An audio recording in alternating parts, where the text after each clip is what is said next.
What is going on, people? Hello, Hi, everyone. Happy that you stopped by. So happy that you happy that you joined. So today we have, of course, me, Ja, and we have Mike right here. Mike. Good to be back. And per usual, Mike is actually not here. So every live stream we try to make this very clear, just in case people And get I'm confused. Oh no, he's gone. He's back. So he's not really here. So it seems like he's sitting next to me, but he really is not. And actually, yeah, Mike just got back from his very beer-full and a lot of nice beer, a lot vacation, of food, and on my holiday. I had a short break. It was just a lot of food and alcohol. I understood. Basically. But that's a bad example, so it's bad to talk about this in chat. Well, at least you had a good time, right? Don't do what hope I that do. Today It's we will unhealthy. have a good time too. Eat your vegetables, drink water. Yeah, definitely. Very important, guys. Very, especially now. Of course. So today, a little bit different than our usual setting and topic and everything around it. Because today, gaming is not the topic, guys. So, but you today, can game on this thing big time. Definitely. I'll also make sure to elaborate on that part. But today is all about productivity, content creations. So what can you expect today? Well, as you can see here, we have the beautiful little white P100X. So the Creator P100X. And I'll be showing you guys all the ins and outs about this. I'll be opening this up, showing you the inside, getting you to know what it's capable of, why content creation is such a good match. But moreover, we have a special guest today who is going to be joining us later in the live stream. And he is already a very established content creator in the professional world. So later we'll be having a chat with him, also showing you guys a lot of the behind the scenes work, how everything works, and a lot of cool, fun work that you can also do, because that's actually their specialty, teaching you how to do this all at home. But that, of course, later.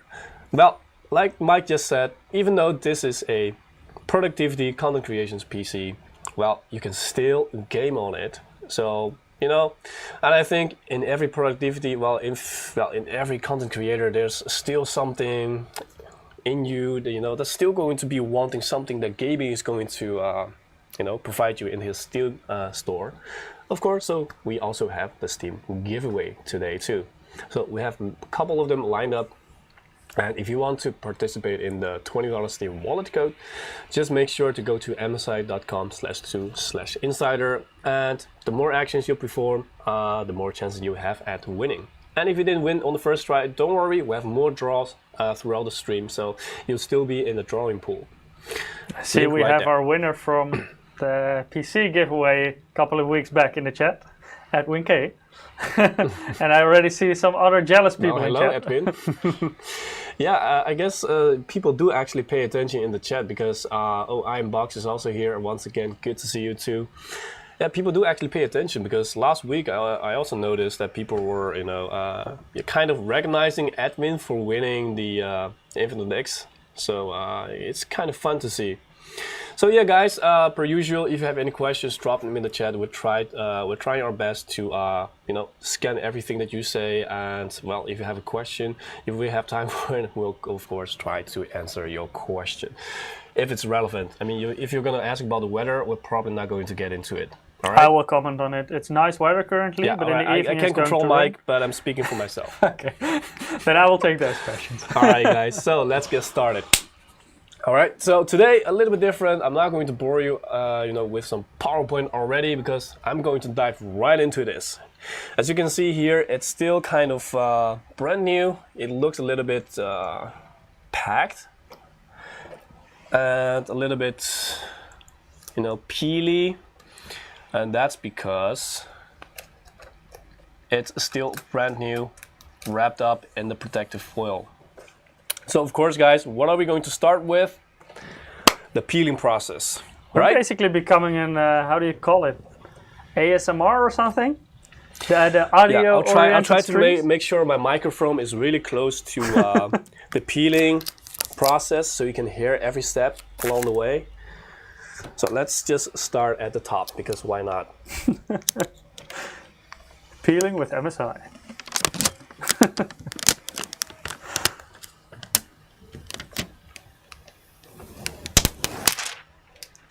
So there you have the top. Luckily, I didn't eat anything that's really fatty, so my fingers are quite clean. So it should be fine with fingerprints. And that's also what's nice about this Creator P100X, and that is it's not really a finger magnet because it's not really shiny. It's more like a matte finish.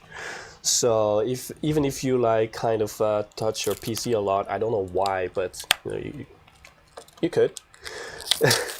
It's not going to leave as many stains on fingerprints as you might expect. I see a question in chat. So is this gaming or not? It's not specifically designed for gaming, but yes, you can definitely game on this. Yes, with the hardware that's in here, yes, you can definitely go a very, very long way when gaming. But it's also the driver that's going to make a difference, but we'll talk about that a little bit later. So let's see what's left. So we have the front already taken off, we have the top taken off. More to peel. Let's go to the left side. People in chat are really satisfied by your peeling. So, yeah, do you guys really hear it? Yeah? Was the microphone placed really well to the peeling process? Now we have a big boy.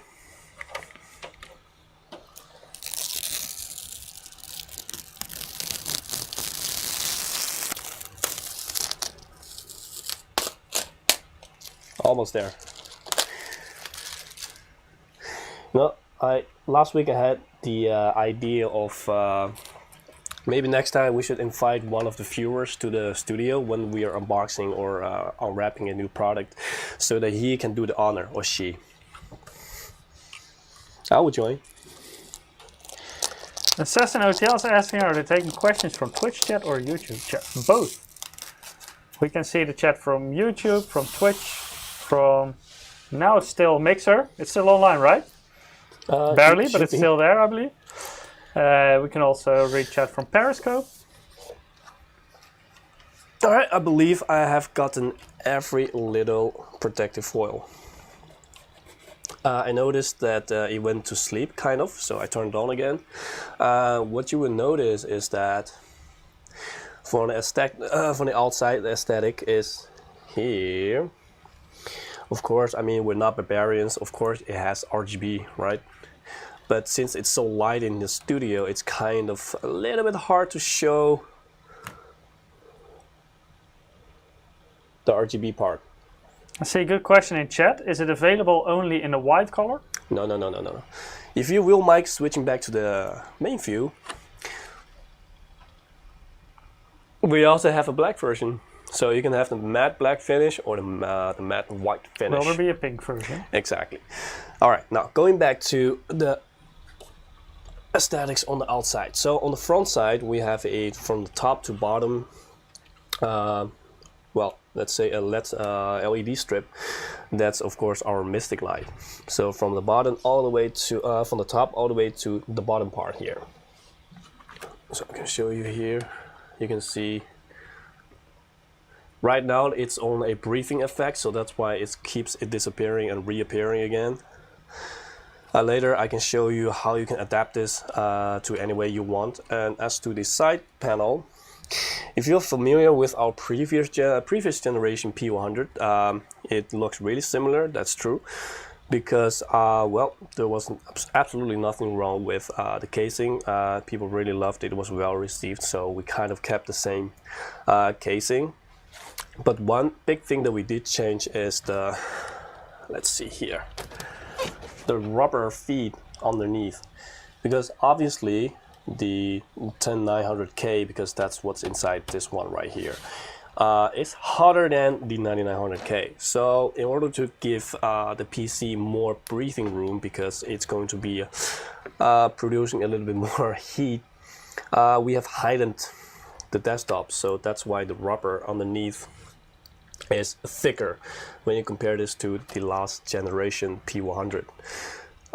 So basically on the outside wise, that's the only big change, because everything else was just fine. We have just tried to upgrade all the internals as well to the latest standards while applying our usual compatibility with the software too, which I'll also demonstrate a little bit later. So let me show you the other side. So, okay, before I go into the other side, I must also show you the front panel. So here we have, excuse my finger, I wounded myself this weekend, so you can see this gap, which is not that nice, but just pretend it's not there. Were you losing in a game when you injured yourself? Yeah, I punched the wall, and it was Warzone, so not my proudest moment. I mean, you guys understand, right? So here we have, of course, the front I/O. So instead of being really on the front, it's kind of being hidden on the side, so you can have a more clean top and a clean front. And here it's not really that, you know, with this kind of design, this is really kind of complying with the style. So here we have, of course, the microphone and the headphone jack and USB 3.2 Gen 2, and we also have USB Type-C on the front. So if you're someone who is already really using USB Type-C a lot, you don't have to go to the back of your PC in order to make use of your USB Type-C. And on the other side, we have the similar kind of pattern design,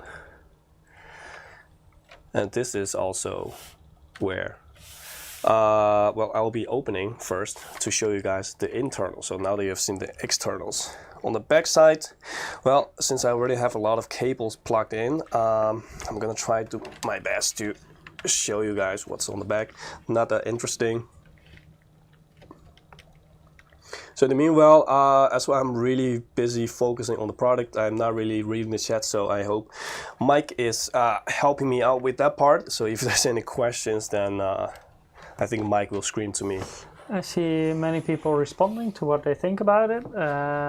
Yeah, also let us know what you think. That's definitely always appreciated, your feedback and your comment. FGX Raven is saying USB-C is very convenient and the future for USB. And this is actually not a regular USB Type-C connector, right? No, Thunderbolt. But a little bit more about that later too, because it's of course a lot faster than the regular Type-C. So any other comment for now? Y2K is asking, is there a professional sound card on board or just an onboard? It is an onboard, but it is the ALC 1220, I believe, codec. So it is a really, really good onboard sound card. Yeah. We also have a dedicated audio chip for the boosted audio quality. But for example, if you want to do audio recording, then you will probably use an external audio interface with, for example, an XLR connector for a phantom powered microphone and stuff like that. That is not something you can directly connect to your PC anyway. Right. Curtis Maiku is asking, how many Thunderbolt ports does it have? It has one Thunderbolt port, Thunderbolt 3. So before I open the case, let me just show you the top of the desktop, because it's kind of being tucked away and it's also part of the design. So you have like this top panel, and underneath the top panel there's actually a lot of the breathing room and the air intake for and outtake for the case. So I can't really show that on the camera, but that's like also part of the design. You see all the little dots, all the little holes, that's the cutouts for the air. Alright, so I've already unscrewed both panels, so I can open that up now. So don't worry guys, because I think sometimes people worry about the fact that they see like, oh my god, there are like so many holes. What if your PC like gets you know, all dusty and stuff? Well, don't worry, because all these holes are kind of being blocked by the metal plate on the other side. So as you can see, there's only a cutout for the CPU fan, which is like right here. So only this part actually lets in air. So rest of all the holes, they will not let in all the air and dust that you might worry about. So don't worry. It's Dennis is saying, put a white cover on the sides of the black version and you've got a better PS5. Is that so? I haven't thought about it that way. Let me put this on the ground. So first of all, let me just start on this side, which is the CPU side, and also the PSU. And there I see you can already answer one of the questions. What is the PSU rating? Oh, the PSU rating. Okay, so the PSU is right here, and it's actually 650 watt, and it's rated at 80 plus gold. So quite, and it's also quite a modular sufficient. power supply. Yep, it's also fully modular. So if you want to play around with this, you can definitely take stuff out and also regulate the cables. So what do we see here on this side? First of all, I just talked about the power supply, and right next to it is the CPU. So of course this is the CPU fan, this is the air cooling that's underneath. It's our own proprietary custom-made air cooling for this kind of case in order to have sufficient cooling power for CPUs such as a 10900K, which is sitting right underneath here. So, I mean,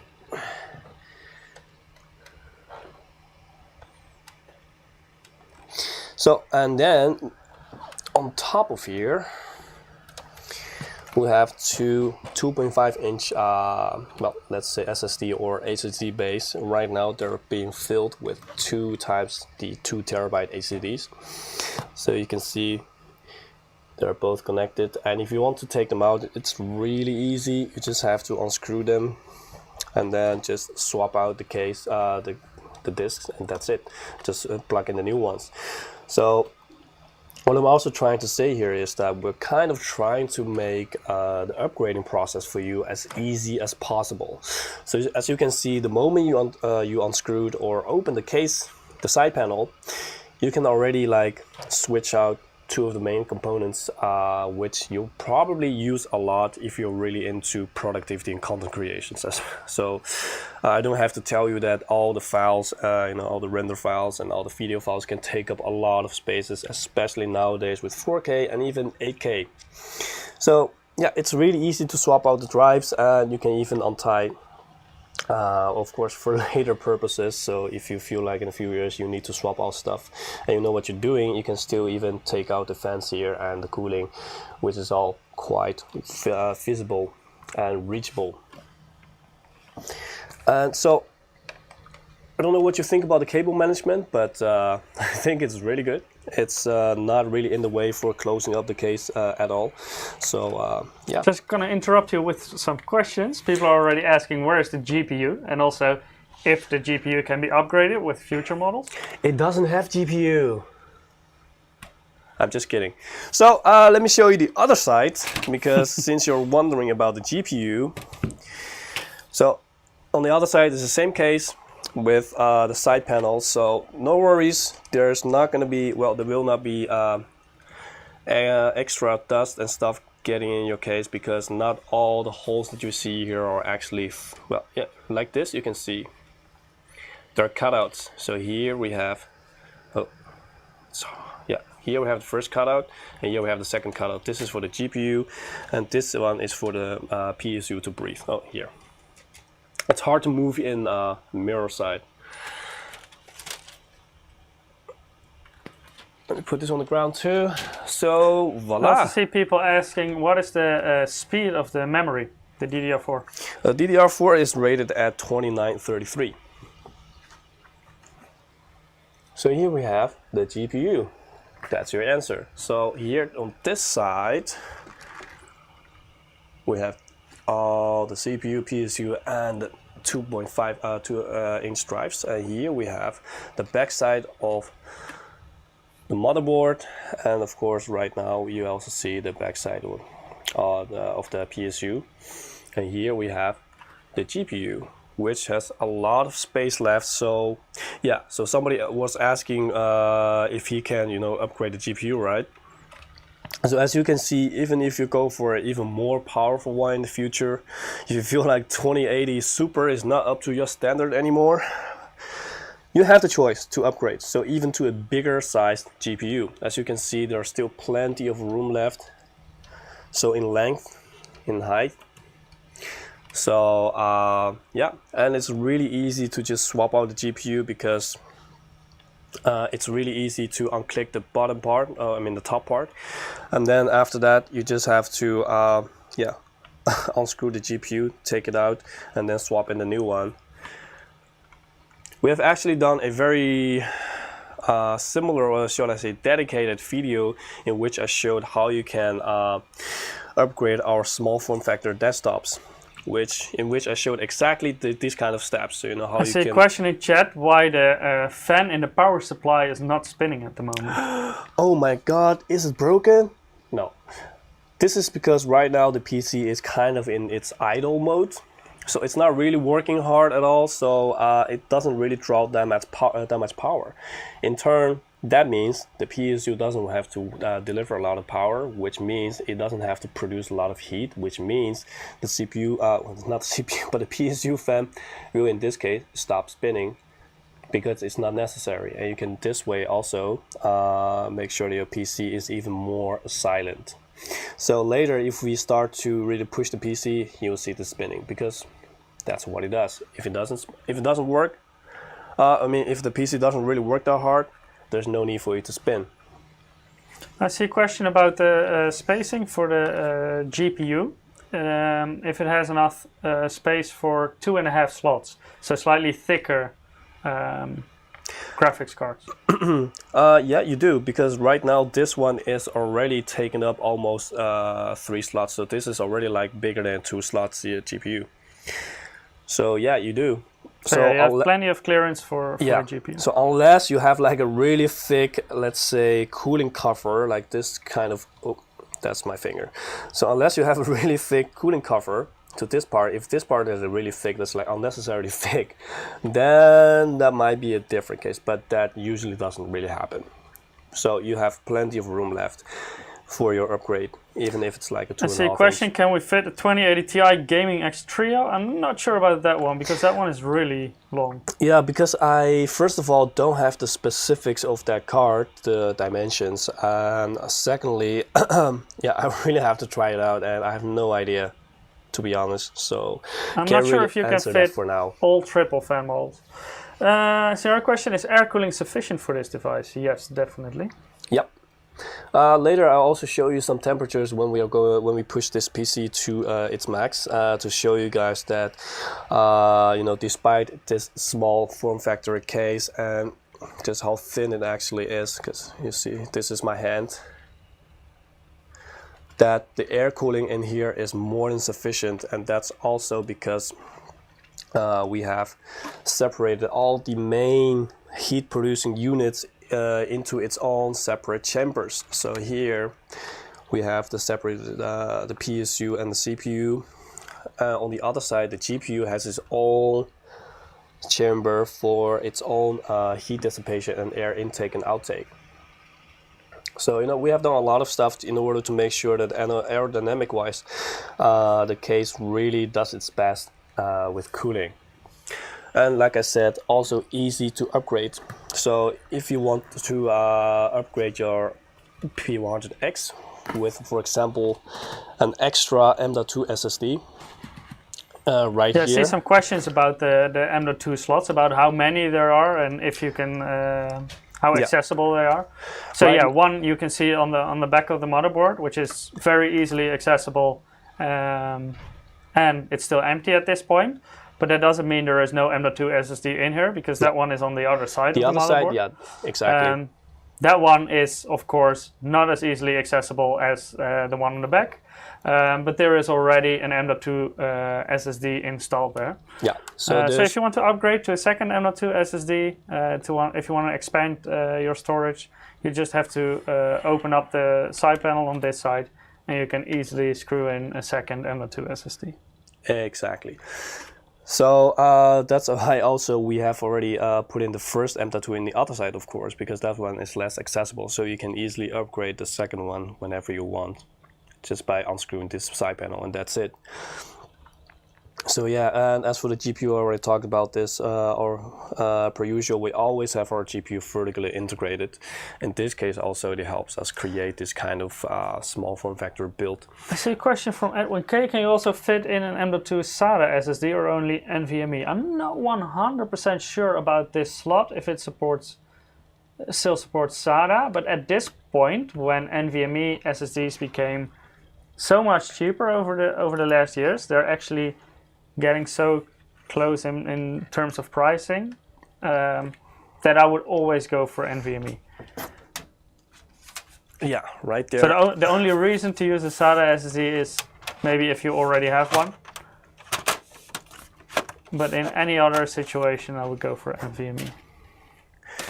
So that's for the internals. Let me just close this up and get the screw back on before I lose them. As you can see, very compact, but in this compact size we do have everything packed up in there. So this is only 10 liters in volume. I see a question, is this ATX or micro ATX? This is mini ITX, so this is even one size smaller than micro ATX. Yep. So it's a 17 by 17 centimeter motherboard. And Mike really loves that kind of stuff. That's really his the smaller the better. His field of love. So I'm just untying, just screwing back the... I also saw a question, will there be an AMD version of this? Well, let me just say I wouldn't be surprised at this point that in the future there will be, but I'm not confirming anything, I'm just thinking out loud. So right now, unfortunately, we do not have any plans yet, but I cannot be sure how long that will stay that way. So... all right, back in order. So we can go back to our normal field. So guys, let me know in the chat, like, who of you are very interested in content creations, or who already does content creation and who is maybe thinking about it, because I actually do have something nice to show you that we have worked on before. Does paint count as content creation? Yeah, it depends. I mean, it depends on what can you create with paint. If you can be like a Picasso in paint, I mean, by all means, sure. I mean, if Mike and me, we are actually both also very, I'm not sure if Mike still is into content creations, but I'm still used to do really into some it. video editing and stuff like that. Yeah, because nowadays it just really is so easy to get into content creations, right? I mean, everybody has a cell phone. You can even, record 4K, even 8K nowadays with your cell phone. It's just so much easier than before, accessing new learning stuff about content creation, what you don't understand and stuff like that. And there are just so many more content creators out there nowadays, and that's why we also try to see how we can help you guys the best, how we can maybe even inspire you, get the competitiveness out of you. And that's why we also back in it was quite a few months ago, if I remember correctly, when we finished up our MSI Creator Awards. So I'm going to show you the landing page for it, because there we have a lot of this kind of content that actually came from you guys, because we set this up as a sort of a open competition for everybody. Anyone can compete and submit their own content. And this is the page where we had all the information, and where we also posted all the results, and also the winners, and also the judges. So let's take a look at that.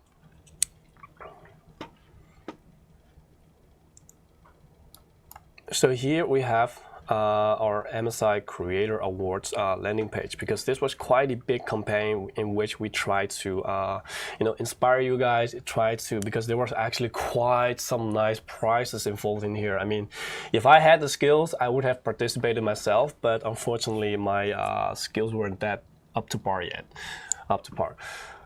If you guys have any questions or anything that I missed, because I see a question in chat, does it provide some creation software already?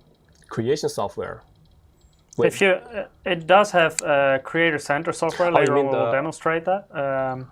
And this you can, for example, use to prioritize certain software, but it doesn't come with, for example, Adobe package or stuff like that. That is not included yet. Yeah, but in a moment I will actually show you how that works and etc. etc. So here we have the landing page. So here you can see you can go to the categories like about the design contest and the judges and the prize and the submissions. We actually also have a virtual like art gallery in which you can see all the submissions that were like selected. And we had a lot of fun and great submissions for all of you guys. So maybe some of you in the chat right now even participated in this event. Oh, the Kingdom is also here. Nice. No, Jeremy, I'm not gonna flex some biceps, bro, but thanks. MS Pro. Okay, so a lot of fun chat in the live chat right now. Keep it going. So here we have the winner. So first of all, let me just show you guys like what kind of stuff are we talking about. So in 2D graphic design, this was like the winner, Yi Moon Soo. So this was his piece of design. Later underneath I can show you guys in a bigger size what everybody made for each category, because we had 4 categories. We had a 2D graphic design. What did you say, Mike? These people are really talented that made this. Yeah, I mean, these are the kind of stuff that I was thinking about, like that's what you see on TV, like commercials and stuff like that, right? And professional work. But yeah, I mean, makes sense that they won. But like nowadays, when content creation is becoming more and more accessible and more people are doing this at home as a hobby, some people are getting really, really good at this. Yeah. Like some people are just in their bedroom editing some videos, gaining experience, and some actually become crazy good at it. That's also, one of the reasons why it's so popular now, is because it's just so much easier. You can do it in your bedroom, you can lay in bed and still be able to do this kind of stuff. Because, all the hardware nowadays is so much more powerful. It really just gives you the aid to do so. Because I studied media in university, so I had education on video editing and stuff like that, but even I am sometimes really impressed by what people basically learned themselves or through tutorials. It's really cool to see. So here we have the winner of the submission for the 2D graphic design. A lot of stuff going on right there, a lot of creativity. And I like especially what he did or she did with the pattern right here, because it's really resembling the side panel of the P100 and P100X. And for the special category, this was the one in which Lucky got really tough in here. I mean, I usually just remember Lucky like a little bit of a chubby dragon, chubby red dragon. Here is like really badass. A lot of stuff, hand drawn and all designed by Puteri. So yeah, I really like this one. I mean, I see myself using this one as a background for my desktop. But yeah, I mean, you do need a talent in order to do so and create this kind of stuff. And for 3D animation, so this is really getting way harder. So it's more than just having your creativity there, but you really have to know what you're doing with 3D animation. It's not that easy. And for this, you also need a much more heavier, powerful PC in order to do so. Yeah, this is pretty intense rendering for your PC. If you want to render scenes like this, that's quite harsh in your PC. But I can imagine, doing this kind of stuff is so much fun. So much fun. If I had to go, I would definitely have been one of the participants. Just, throwing my stuff out there, and I'm gonna show you right now after this, what the prizes were. It's crazy. Say question in chat, will it run the Google Dinosaur game? One in Google Chrome, I guess. Now that one is a little bit too much. Minesweeper is also a little bit too heavy. But other than that, AAA titles are fine. So, guys, for the 2D graphic design, we had the Prestige 14 laptop ready. For the 3D animation, we had the whole package, with the Prestige P100 gaming, not gaming desktop. I'm still used to doing the gaming live streams, but not this one. Silas is saying, nice system and love the white case. I wonder why the hell we don't see any white monitors from MSI. Well, if we go here, you see, it's pretty white. So yes, we do have white monitors. Definitely, we also have our content creations productivity monitors, but yeah. But for now, so this were all the prizes that we were giving away for all the Lexap is saying they love YouTube submissions. chat more than us. No, we don't. We equally love all chats, but YouTube chat is quite busy at the moment, so there are many questions coming from YouTube chat. So fortunately, we're not able to answer any single question of all the chats. So sometimes we miss questions both in Twitch chat and YouTube chat. But equal love for any chat you prefer to use. Yeah, so the reason I'm showing you this once again, we're trying to get you guys fired up for content creation and try to inspire you and give you more creative ideas. And yeah, so who knows, maybe in the near future one of these kind of events will happen again, and just make sure if you're interested to check it out. Also keep an eye on the website. So yeah, for this event we also had dedicated professional judges, where each in his and her own field of expertise.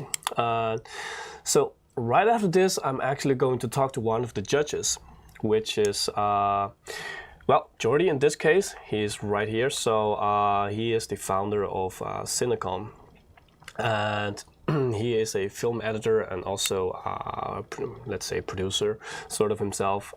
So he is also our special guest today, in which we will also talk about stuff like filmmaking and how you can edit your own videos, how you can do these kind of special effects and stuff like that. So yeah, I think we're going to go to Jordy right now and see if he's with us. Hey! Hi there. How are you doing, Jordy? I'm doing great. I'm doing great. Thank you so much for having me here. Get my earphones in so I can hear what you're saying. Good to have you here. Thank you for being here. Yeah, good evening, everyone, or good morning, depending on where you're living currently. Yeah, we have people from all over the world. Yeah, so it's nice. Good morning, good afternoon, good evening, good night. For every time zone. Exactly. So yeah, Jordy, you have been really successful with your online entertainment company. Still also is. YouTube. Yeah, it's going pretty good. Yeah. So yeah, we have a YouTube channel and we make tutorials mainly about creating visual effects with Adobe Premiere, Adobe After Effects, and also things like camera techniques, cinematography, lighting, audio, and all sorts of those things. So we basically teach other creators how to create stuff. That's what we do. Very nice. And I believe you right now already have more than 2 million subscribers on YouTube, right? So we're quite almost there. Base. We don't have more, but we're almost there. Maybe after this live stream, then you should be able to hit it, right? And I mean, you guys even surely, you even upgraded your own studio, right? Because you have a much bigger and much nicer studio right now. And I mean, just for you guys, the viewers out there, it's not just, some project that someone, Jordy is doing, in his own bedroom. No, this is on a different kind of level. So they actually have a very nice video where they did their upgraded studio tour. So let's take a look at, how the working environment is in this kind of, fields of expertise, let's say. So in Jordy's case. So right now we're just displaying your studio tour video because Jordy cannot see this. So that's why we're gonna do another studio I tour. can see it there. Follow me, guys. I'm watching live as well on my phone, but it has a delay, of course. Yeah. We don't basketball, but this year is the entry. Very customized. Which we do use a lot. Fun fact about that, as you can see, my beard is shaved very weird. That's actually because we're doing a deepfake video with Home Alone, where I was one of the burglars who also has a similar beard. So the deepfaking would go easier. So I would have my face stitched on one of the burglars. Nice. Which was fun. So does Johnny sleep a lot? Yeah, he sleeps a lot. Yeah. And it's very clumsy. Yeah, also. But I mean, the room that you guys have is gigantic. Yeah.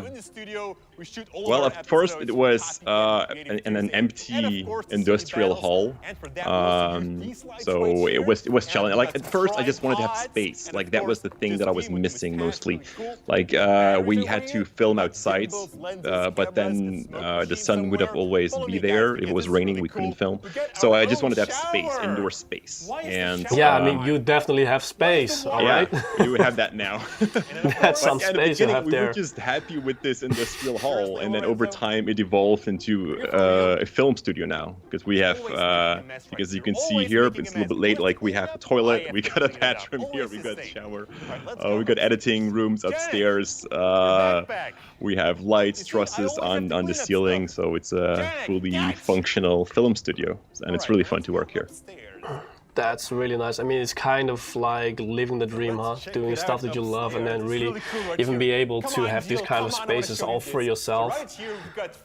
Yeah, it's still crazy if you think about it, because this started as a hobby. I was just making tutorial videos, publishing that to YouTube, and the next day I woke up and I had the studio. So guys, you know, never give up. It's never too late. Exactly. Maybe one day you can own this kind of space too. Yeah. So maybe if you start video editing in your bedroom, it might end like this. Yeah. Oh, one guy is saying Jordy is good looking. Thank you. Thank you. What do you think about the beard? Always nice to Everyone's hear, huh? saying it's too long, but I actually like it. We don't have a stair yet to go up there. Well, I wish I could grow a Come on, beard, come on, but get into the yeah, elevator. We need it's this to not go upstairs. Imaginetics. I don't know. And otherwise you can still Normally we deep fake use it, right? this Yeah, elevator exactly. Yeah. to, You just don't have to filters, step into the rehang real lights world. and everything.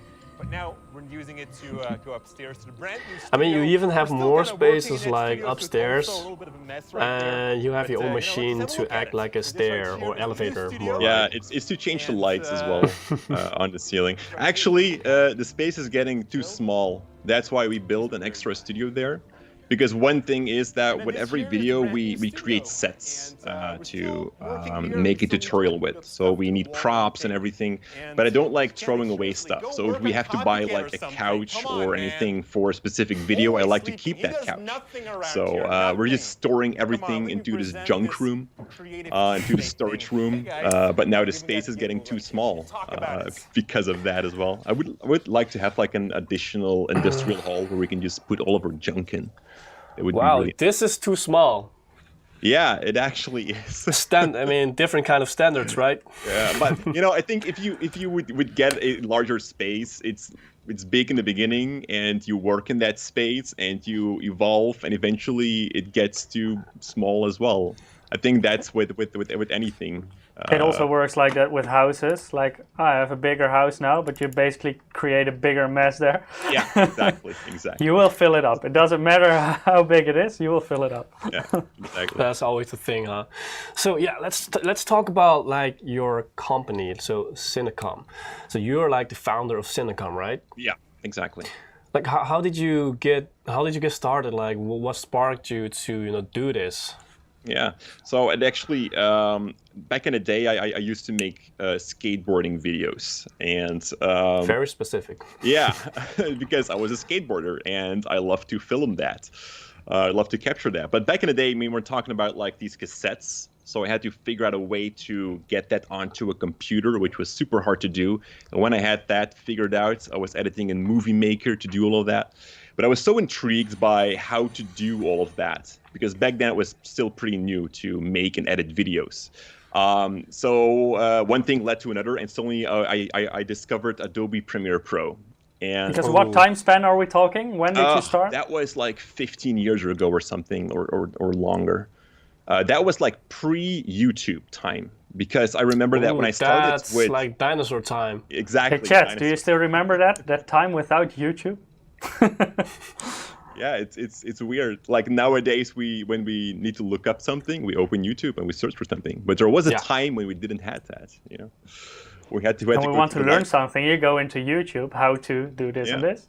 Exactly. You know, and that was actually something that I was frustrated about. That when I started with Premiere, that was like the beginning of YouTube, and I couldn't find any tutorial about it. And I was so frustrated about that I couldn't find any help on the web. So what I did was I just taught myself to create something and make a tutorial about that. and I was one of the first Premiere tutorials on YouTube. And I think that's where my success kind of started from. I had massive views on this stupid tutorial about how to animate a text. And I think from that point on, it started.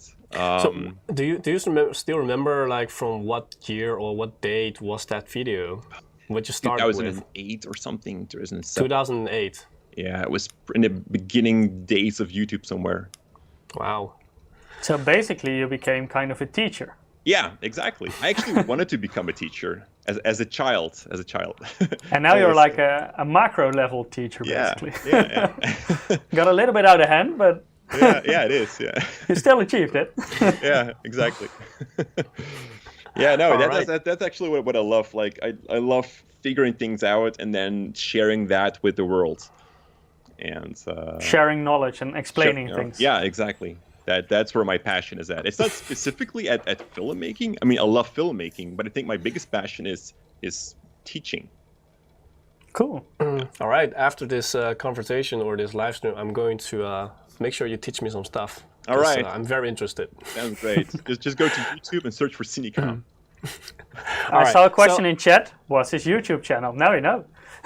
Search for Cinecom. Cinecom on YouTube and you will Cinecom, find right it there, for like sure. the founder of Cinecom. Yeah. So just search Cinecom, you'll definitely find. But I right, can not type it now, not now, later. Okay, all right, we'll do it. All right. So yeah, Mike. I think while we're having this wonderful little talk, maybe we can draw our first winner. Also, let Jordy know, how benevolent we are. That sounds like Because we're going to give away the first $20 Steam wallet code to one of the viewers. And well, guys, if you haven't participated yet, just go to mset.com/2/insider. If you just joined, you can still join because there are going to be more drawings along the way of the live stream. So don't worry if you didn't win on the first try, you're still in the drawing pool. So guys, good luck. I think we have our first winner. Who is it? Congratulations, Neo Linkster. You won our first $20 All right. Steam wallet code. You go be happy. Also make Gaben happy. Have fun with it. So yeah, that's our first winner, guys. Congratulations, and well, more to come. So good luck, guys. Now let's get back to our conversation. All right. All right. So yeah, it's been quite some time since you started like Cinecom. Like, do you like have any anything that you can speak from experience to like the viewers out there, like whom are maybe like very interested in content creations, like, and how maybe you sort of overcame all the difficulties, because I imagine it wasn't easy to start and really get focused in this kind of stuff. No, true. My first challenge was probably when I went to film school. I decided that I wanted to learn more, so I went to film school. And there, a lot of people were telling me that I shouldn't make YouTube videos or YouTube tutorials. Oh boy, were they wrong. Yeah. That was very unfortunate. And I kind of like stopped making YouTube videos during the time that I was at film school because I was listening to those guys. And I think one of the biggest advices that I can give, like if you love doing something and you have a passion for something, just do it. Don't listen to other people. Now, I think in 2020, anything is possible. We don't live in the old days anymore. I mean, nowadays you can make a job out of anything. I mean, if you would say, I want to become a pro gamer so many years ago, everyone would laugh at you. Look at now. Yeah. I mean, you can Now who's laughing? off of playing games. So anything is possible. So if you have a passion for something, just go for that and follow your passion. That is super important. And I kind of missed a chance there as well. I think that I could have been bigger on YouTube earlier, and that is just because I just stopped making stuff. So why did you stop? Yeah, because other people were telling me like you making YouTube videos is for amateurs. So, like at film school, I had to become a cinematographer. I had to become a camera guy for some kind of very much focused at the television and movie industry. Yeah, and not as much on the internet yet. No, but that's also changing, right, nowadays? Yeah, it's changing. Yeah, the televisions are now going to the web as well. So everyone is going more towards YouTube and the internet. And the bigger YouTubers probably have more viewers than the bigger television channels nowadays. Yeah, that's the day and age right now. Yeah, so let's get the viewers like more familiar with your work. Like, what does Cinecom really do? Yeah. So we have two series. We have Creative Tuesday, and in that series, I just try to think outside of the box and create something creative, or I try to at least. So there we just make some kind of cool effects, a simple effect, or I share 5 tips in Premiere, or we do some lighting setups where I talk about. And then we've got Copycat Friday, and that is the Copycat Friday. Copycat Friday. Like, most people are interested in the Friday video because in there we look at existing things, like the very typical Superman flying or Spider-Man effects, or some music video effects from Kendrick Lamar or whatever. And we try to figure out, like, how did they do that? And then we're going to recreate that, and we're going to talk about in a tutorial video how they've done it, and we'll show everyone around the world how they can do it themselves too. So that's basically what we do. It's mostly orientated around Premiere and After Effects. All right, and so with that, you and your whole team, like, all work together on it, or do you have like separate, like, specific roles? Like Yannick is like maybe doing After Effects only, and maybe someone else, Lorenzo, is doing only the filming part. And how do you guys like do your jobs? Yannick is in charge of the Copycat series. So he thinks of an idea, or he looks for something trending, then he tries to figure out how it works, and then he writes out his scenario. So he kind of produces or directs that.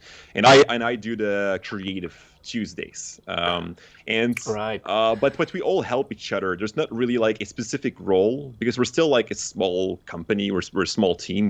We are with 4. So we have to help out each other. So usually Yannick is looking for a certain effect, but he can't figure it out, so he asks for help, and then he can continue. Yeah, so really like a real team. Yeah, exactly. Or with but me then on you my are Tuesdays. A company. Yeah. So yeah, we are a company after all. But yeah, we're just a small team helping out each other. But in the end, like, Yannick does or directs the Copycat series, and I direct the Creative series. And what kind of software do you focus on? Is it like mainly Adobe Premiere? Is it mainly After Effects, Final Cut Pro? No, it's both Premiere and After Effects. We also work, we also work in the Adobe suite, so all of the apps of Adobe. Yeah. And what's your personal preference?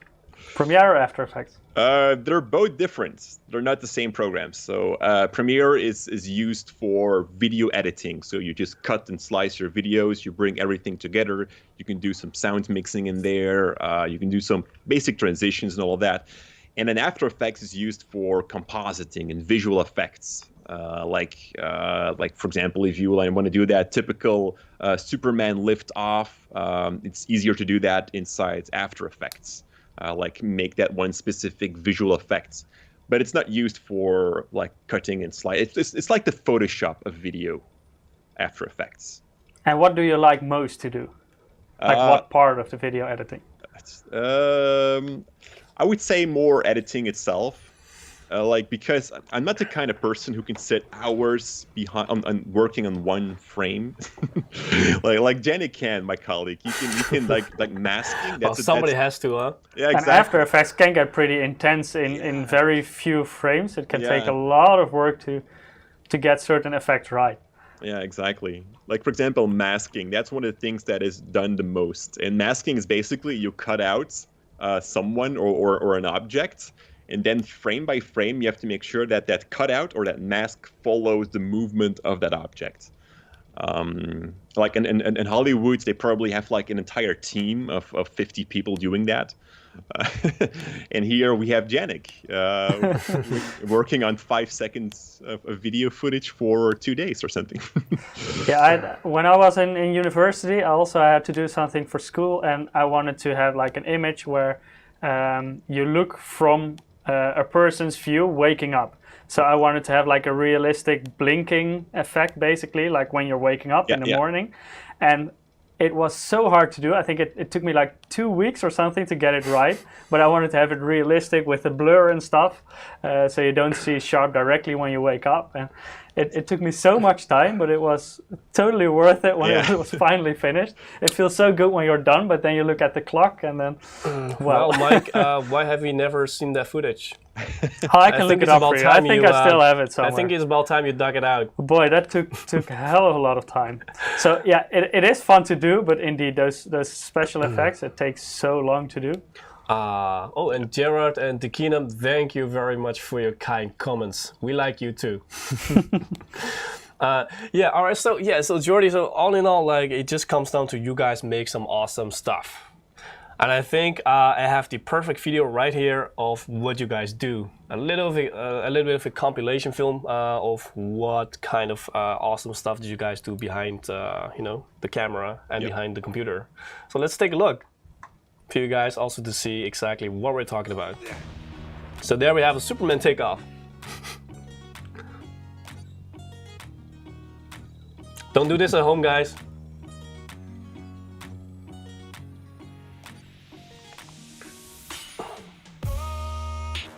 So you guys really do actually put a lot of efforts into also the props and the settings and the scenarios. So it's not just visual effect. No. I think that kind of separates us from other or similar creators who do the same.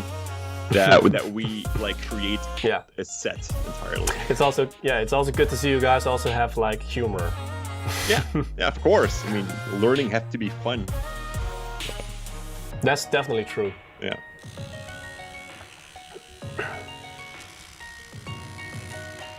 So what do you think, guys? Can you do this kind of stuff?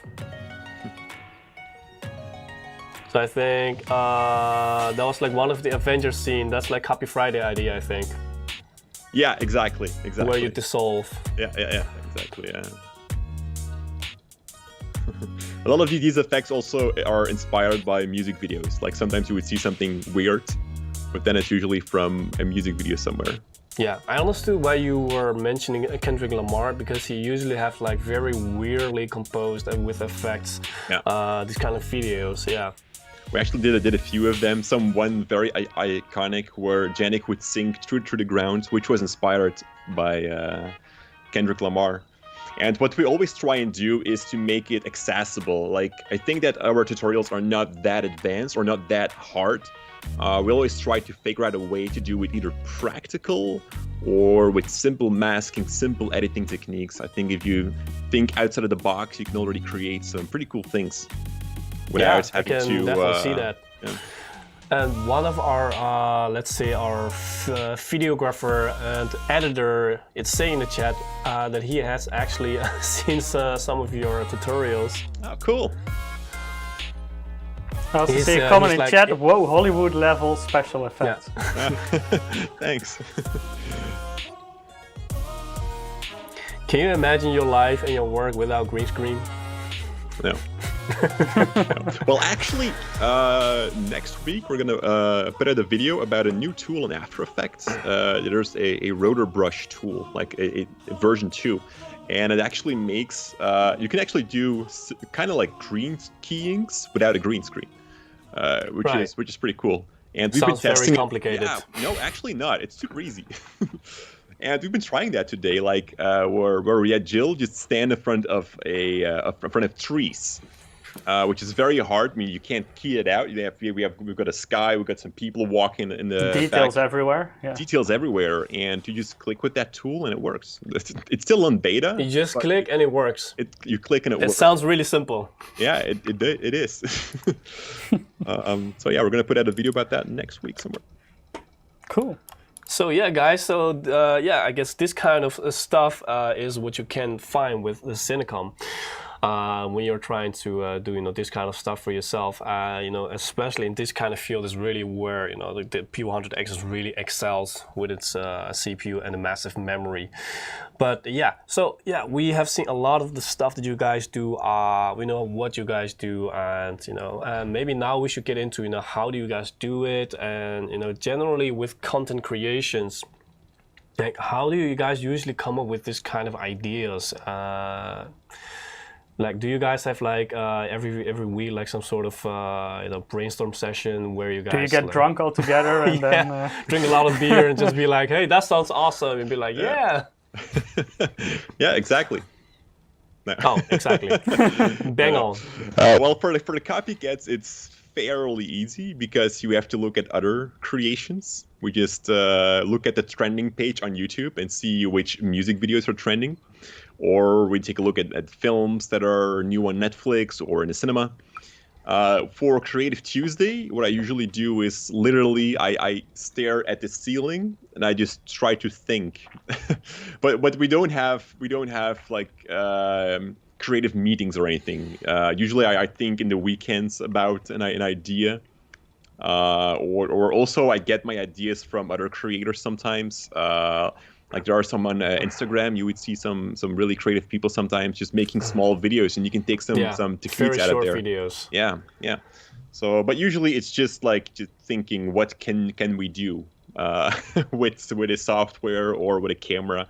Yeah, but it's always evolving around Premiere Pro and After Effects. Most of the time, yeah, most of the time. Sometimes we also do like 5 camera tricks that doesn't involve any editing, but just pure video shooting. So more the recording part of the process. Yeah, or lighting, like 5 lighting setups using simple lights or like household lights or something. So how to use basically what you have in your house already to make a good video. Yeah, exactly. Yeah. Well, now we're talking about ideas. Well, Pablo, one of the people in the chat, is actually saying Jordy should create a master course. A master course. I actually do. I will also make courses, like longer courses where we teach, for example, Premiere Pro, but then the entire foundation, like the basic foundation. We recently also have a new class for advanced editors. We've got After Effects classes, we've got lighting classes and all of that, which are kind of master classes, yeah. We have those on Skillshare, which is a pretty popular platform for courses. And do you do this worldwide, so people from anywhere can sign up for it? Yeah. It are pre-recorded courses, so people can just go ahead and sign up at Skillshare, and from there they can, or on our website as well, and from there link through Skillshare, and you can just watch the courses. Cool. That sounds nice. Yeah. I think I'll maybe pay a visit after this. Yeah, definitely. Yeah. Okay. So to give our viewers maybe an idea and a little bit stare into your kind of world, like what can they expect? Like how does your day look like? How long does it take to like finish a specific kind of video? Like maybe your daily routines. How does your work week look like? Surprisingly, most people think that we have like a batch of videos ready. That's not true. We have started like today mostly on the video that will come out Friday. So we are 2 days. Yeah, so we're basically working in real time on everything. So for the Tuesday videos, I start on Monday, and then I have to make sure that it's done by Tuesday.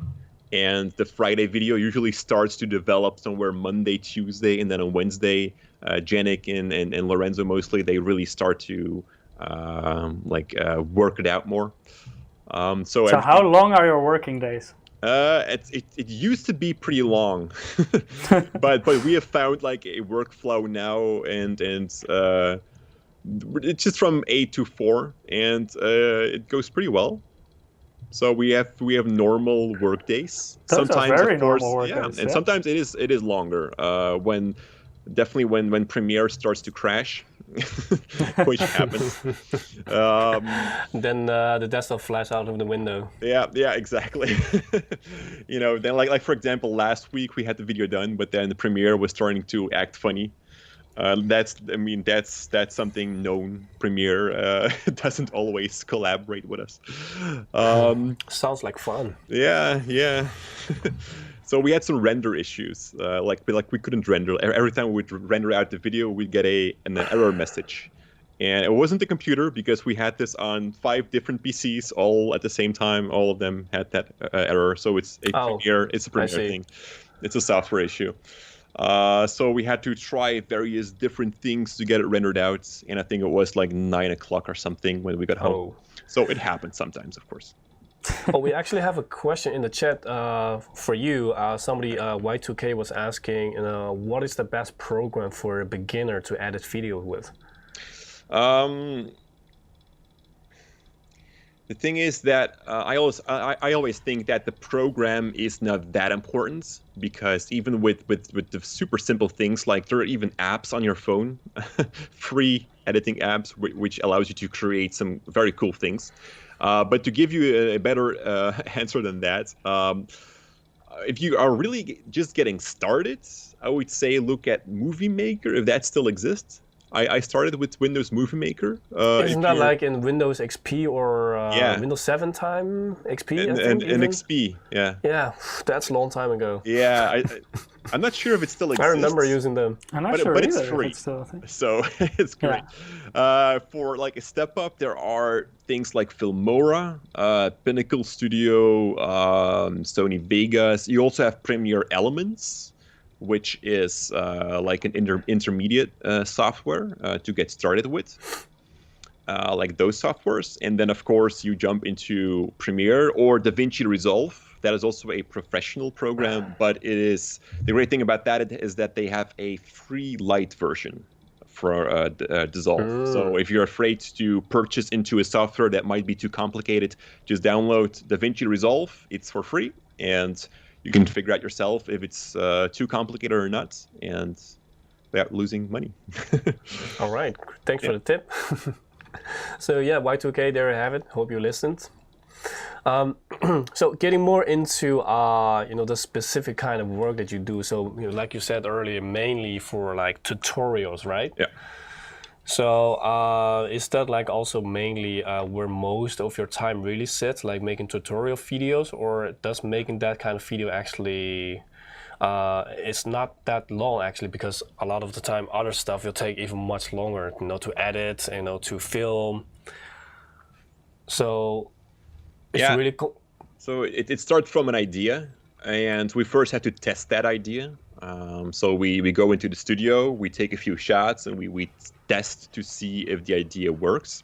If that does, we start writing out a tutorial part, like write out the different steps, like click here, click there, do this. And then we think about how we can fill that tutorial part more up with some more entertaining, so that it's not just like one boring educational video. And we put in some jokes in there. We also, if we build a set, we also film how we built that set, like a quick B-roll sequence of putting up lights, putting up walls, decorations, and everything. And then we film that, and then everything comes together. In terms of time, like the filming usually goes pretty fast, like half a day, sometimes a day. And then the editing is of course the longest part.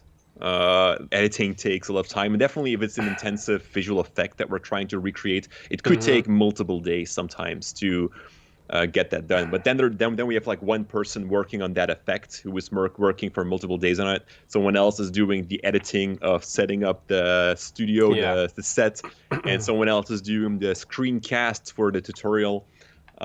So we all work together to do that. And then for my part, because since I started Cinecom, I also have to do some administration work, which also consumes a lot of my time. It's part of the job when you have a company. Yeah, exactly. So what do you like better, video editing or the administration? Oh, I love bookkeeping and administration. Oh, yes, I can see. So it on maybe your a new face. profession. Yeah. You can do bookkeeping tutorials in the future. Yeah, maybe, yeah. like the guys are sometimes laughing at me because I recently purchased a new PC, because I always make sure that everyone else has a very good PC, and I will upgrade mine last. So I was now last in the row to have an upgraded PC, and they were laughing at me because I'm always sending emails and doing administration work, and they were like, "Yeah, do you really need that kind of hardware to send emails?" They got a point though. They got a point.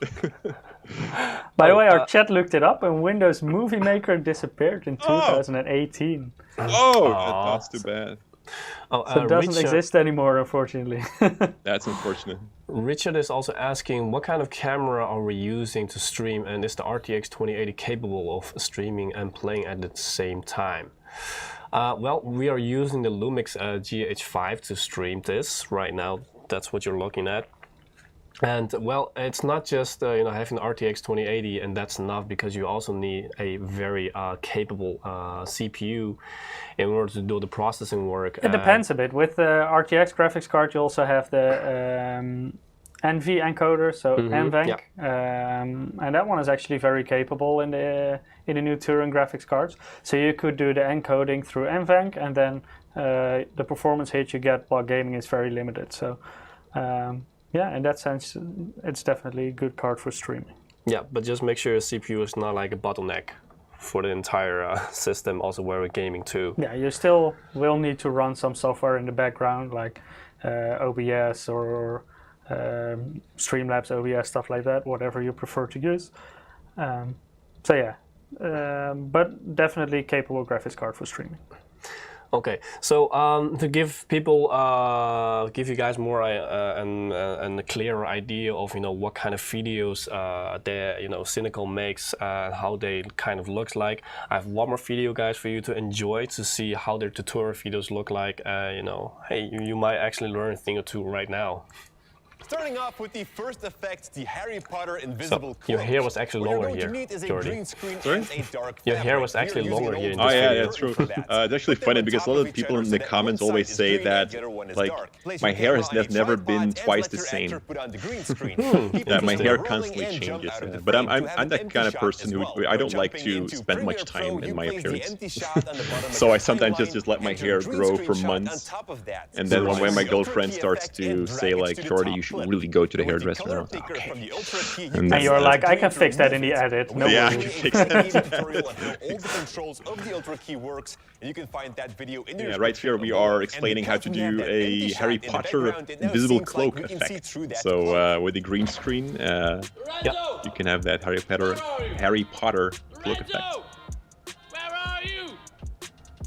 And then we always also make some fun sketches around that, where Janik is looking for Lorenzo, but he disappeared. Inside Premiere Pro, as there's literally an effect called lightning. However, it's pretty unstable, which is quite ironic for an effect called lightning. And that's why we're first going to create a black video or a black solid. Drag this on top So it's of your quite impact detailed code. as to the steps that people have to take in order to do a specific kind of effect. Yeah. In Premiere, yes, but there are these days so many apps out there that do some kind of thing automatically. And sometimes I wonder, like, why do we do the effort in Premiere or After Effects? Like, for example, like I was like a couple of months ago, I found this app which allowed you to explode things. Like, you just had to film something, say I want this to be exploded, and it did that. It created that video, like an entire car which is exploding and everything. I was like, okay, we would work for weeks on that. Well, I mean, I can imagine that the stuff that you guys do is going to be more applicable in more situations, and it's going to look better than something that's just there. Yeah, of course. To the top of your timeline and change the length to only be a few frames. And I like that it's really a step-by-step guide, so you're not skipping certain aspects of the process. You can then animate the opacity. So even if you're basically a dummy at Premiere or After Effects, you can still simply follow the steps and make it. Yeah, exactly.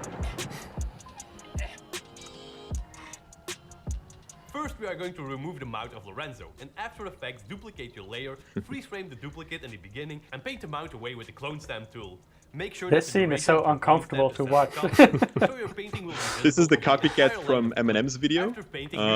Like, it's pretty recent. It came out a couple of months ago, where it was like filled with so many visual effects. So we made a video about like 5 effects from the Eminem music video. Now with the puppet tool, place 5 points. Yeah, pretty much where he rapped faster than lightning. Yeah, that one.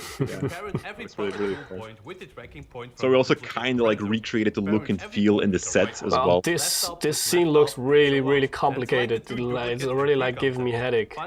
just by looking at what kind of stuff you had to do. It's actually quite simple, but you need to be a little bit familiar with After Effects.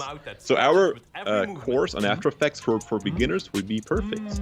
After you follow that, you can follow our tutorials as well. Duplicate your shot and make an animated mask around the mount. Show it on the clip to only the part where the mount opens. Add the lumetri effect to the duplicate and make it super orange and bright.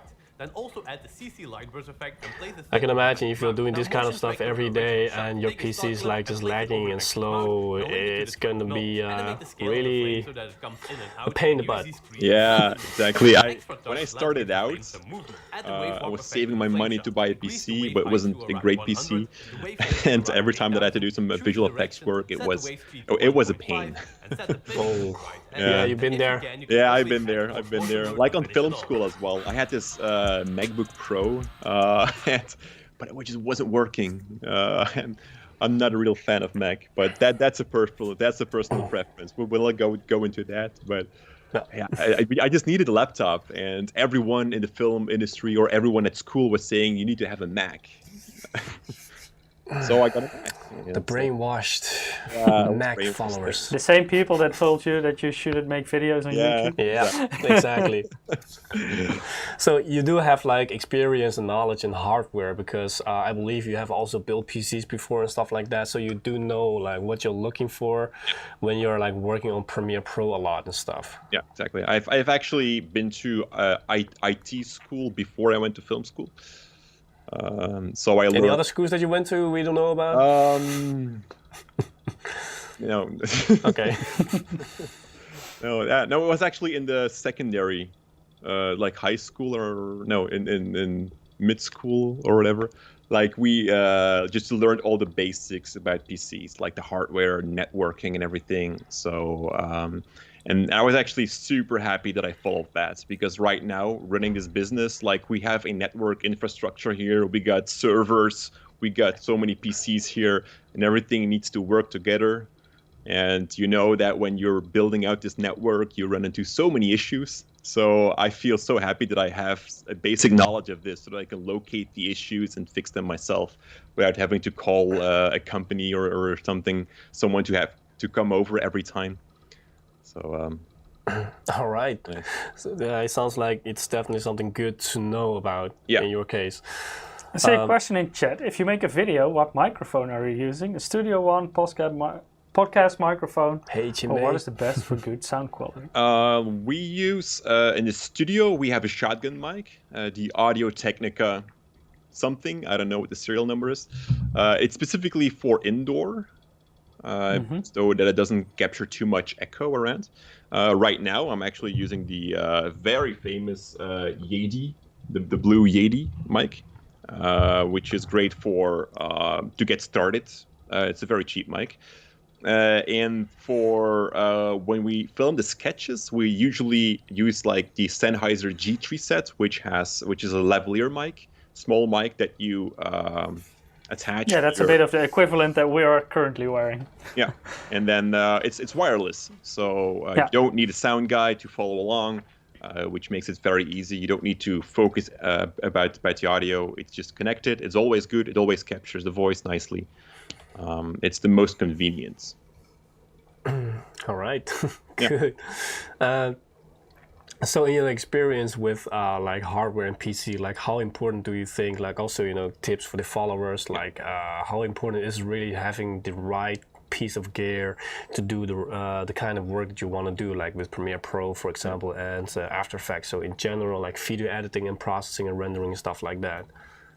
Yeah, it's of course it's super important because like I've been there. I've been working on a slow computer before, and it limits you so much that you just want to stop doing stuff. like you're trying to make a mask or something, and then just everything is pixelated, and you just have to wait until that one frame is rendered. It just doesn't go fluent. And we have invested now in good high-end PCs now here in the office, and it goes smooth. And it also allows you to go multiple times over your effect that you're trying to create to really fine-tune it. So really, you mean in like a preview? If you go back a little bit to adjust something? Like inside After Effects, like if you would apply an effect, for example, to a clip, like our PCs here are able to show that in real time. We can change that in real time. Simple things like, for example, a distortion, let's say, like make someone's head bigger. It's a distortion effect, and by default, it sits somewhere right there. and then you have to drag that distortion effect over someone's heads. It has to be at the exact same place. Do that on an old computer or something that is slow. You just have to like aim for it. You just drag that, let go, and wait for a couple of minutes for that frame is redder, and then you notice like, oh, I wasn't on it, so you have to pick that again, just drag it in, not again. Yeah. So So really you go back and forward, and it just doesn't Yeah. go. So I think it's super important to don't be like, if you're serious about like content creation, don't be too cheap about your PC. It's like with, I mean, people like to spend money in a camera, for example, but the camera is not the only part in your content creation. You have lights, you have microphones, lenses, a computer. So try to divide that money into your PC. Now, I mean, nowadays you might even argue that camera in this case is less important than your hardware, because the creativity is like kind of coming from your editing, from your composition, and with the kind of effects that you can make. That's really, I think, where you can Almost stand out. becoming the main tool in the process. No, it is. I mean, yeah, because nowadays, I mean, you can even use your mobile phone. Generally, if you have a really good mobile phone, the quality is actually quite adequate. Yeah, So exactly. then it really comes down to your style of editing and composition. And then I think really what you mentioned, the key term is like having real-time previews. So whatever you're doing, there's no lag, there's no latency problems. Everything that you do, you can already see in real life how it turns out. So that's really, the real-time preview is like kind of like the key, right? Yeah, Because that really saves you the time and all the headaches. Yeah. And how about storage? How large are the files you're usually working with? They're extremely large. We work with servers here because for work we're editing together. We're editing in a team, so we have to work on a shared storage. So we got a server here, a Synology NAS, which is connected to the network. And we can expand that, so we can add new servers to it, expand the storage. But we have, we have around 300 terabyte or something here of storage, and that's just for 3 years now that we're doing this. And the 300 terabyte is filled. It's almost filled. Yes, I think that we are at 250 or something right now. Oh, almost time to upgrade. Yeah. And what resolution are you working? We shoot on different cameras, 5K, 4K, sometimes HD if we need to change the settings depending on the project. But we always work towards 4K video. So we export to 4K, we upload in 4K to YouTube because it's becoming the standard now. Cool. Yeah. Sounds heavy. Yeah, it is. Yeah, it's 4 times as heavy as normal full HD footage.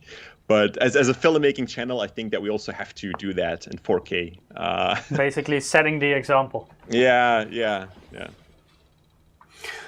So as for the desktop and stuff like that, do you have like some experience like with like P100 or P100X?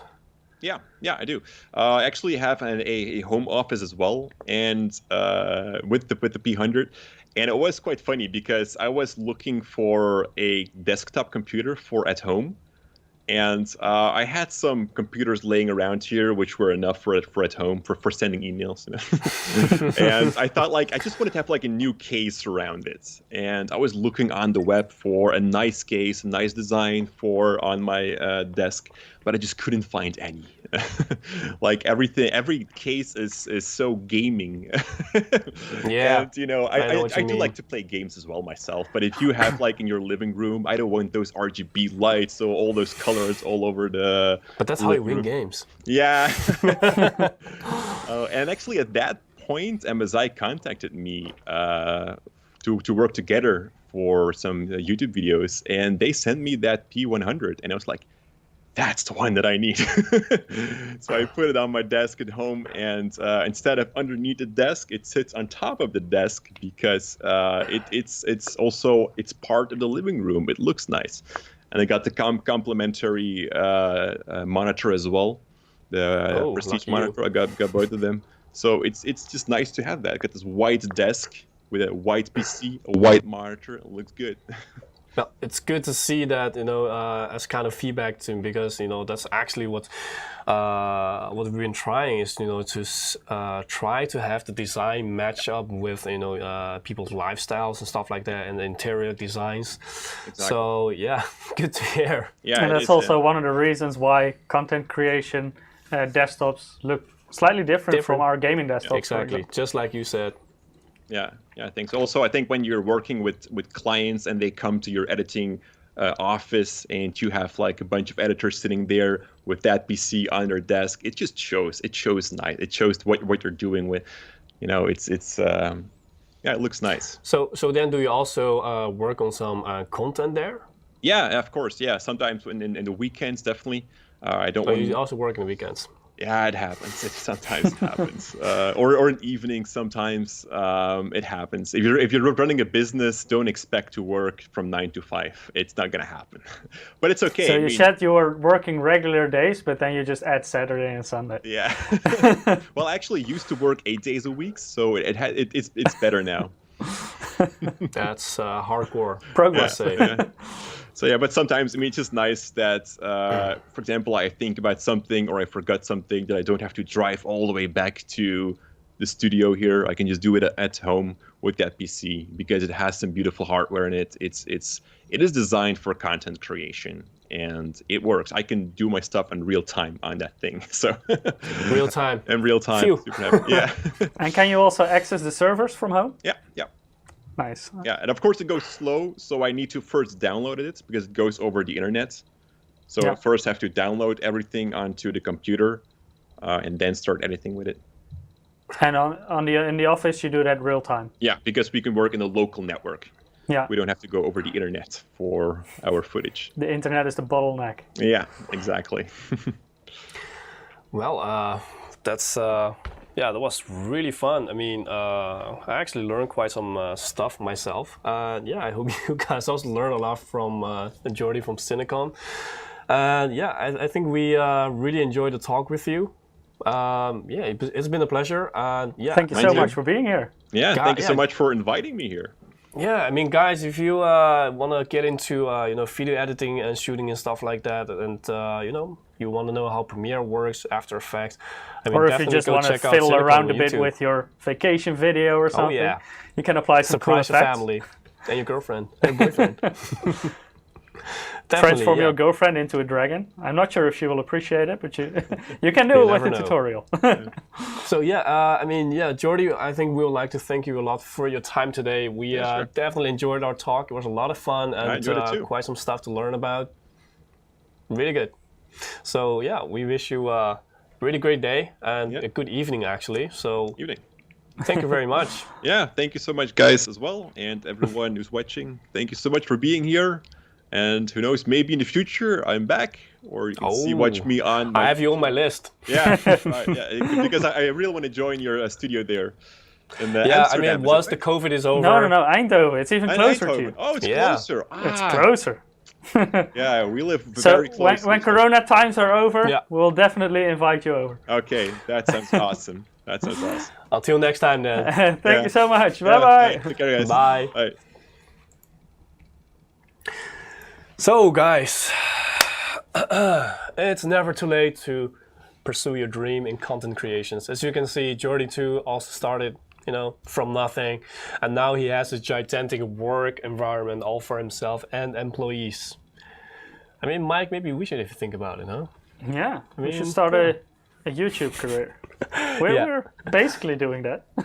Sort of, yeah. Okay, so we have been blabbing on for quite some time now. It is time to announce the next winner. That's a good idea. So if you guys just joined, well, we're still doing the Steam giveaway because, hey, even if you're a content creator, I mean, somewhere in your heart, there must be a gamer too.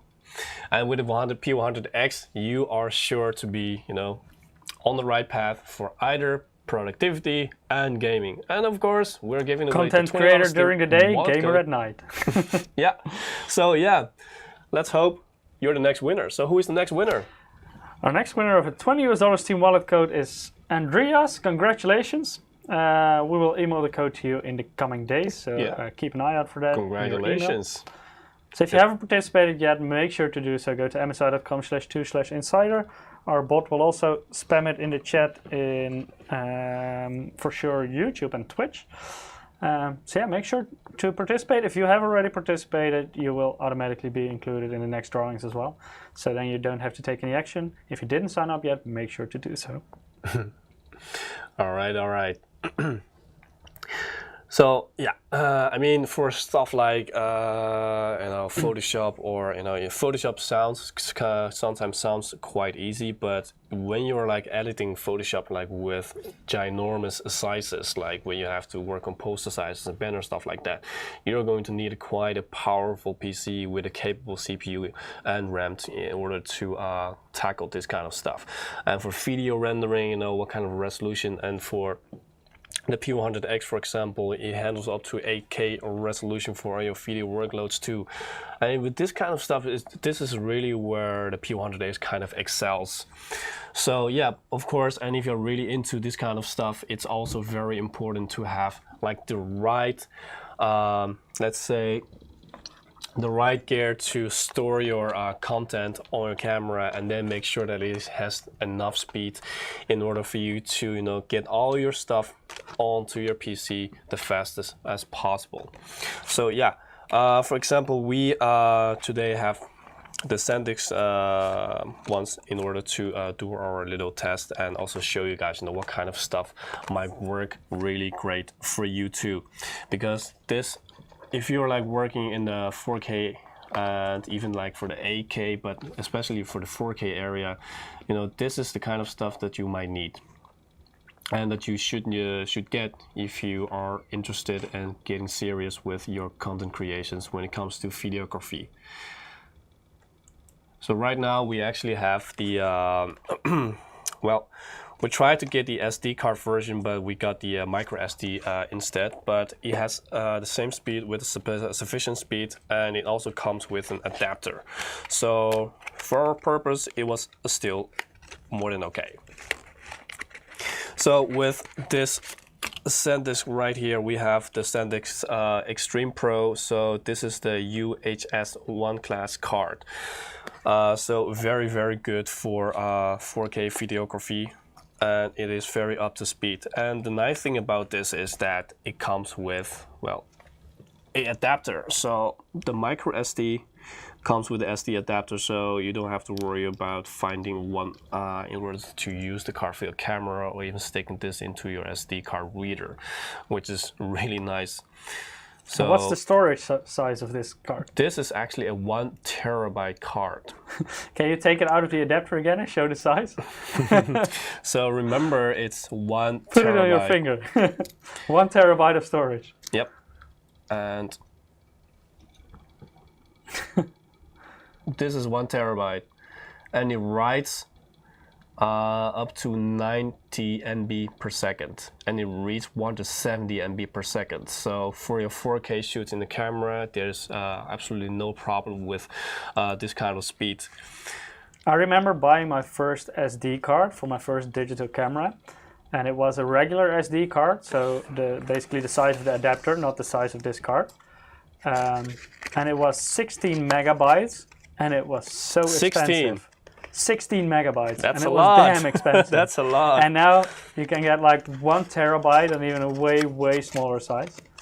It's pretty insane how much storage they can cram onto such a small. Yeah, I mean the technology with storage for the past years, it's been quite a ride.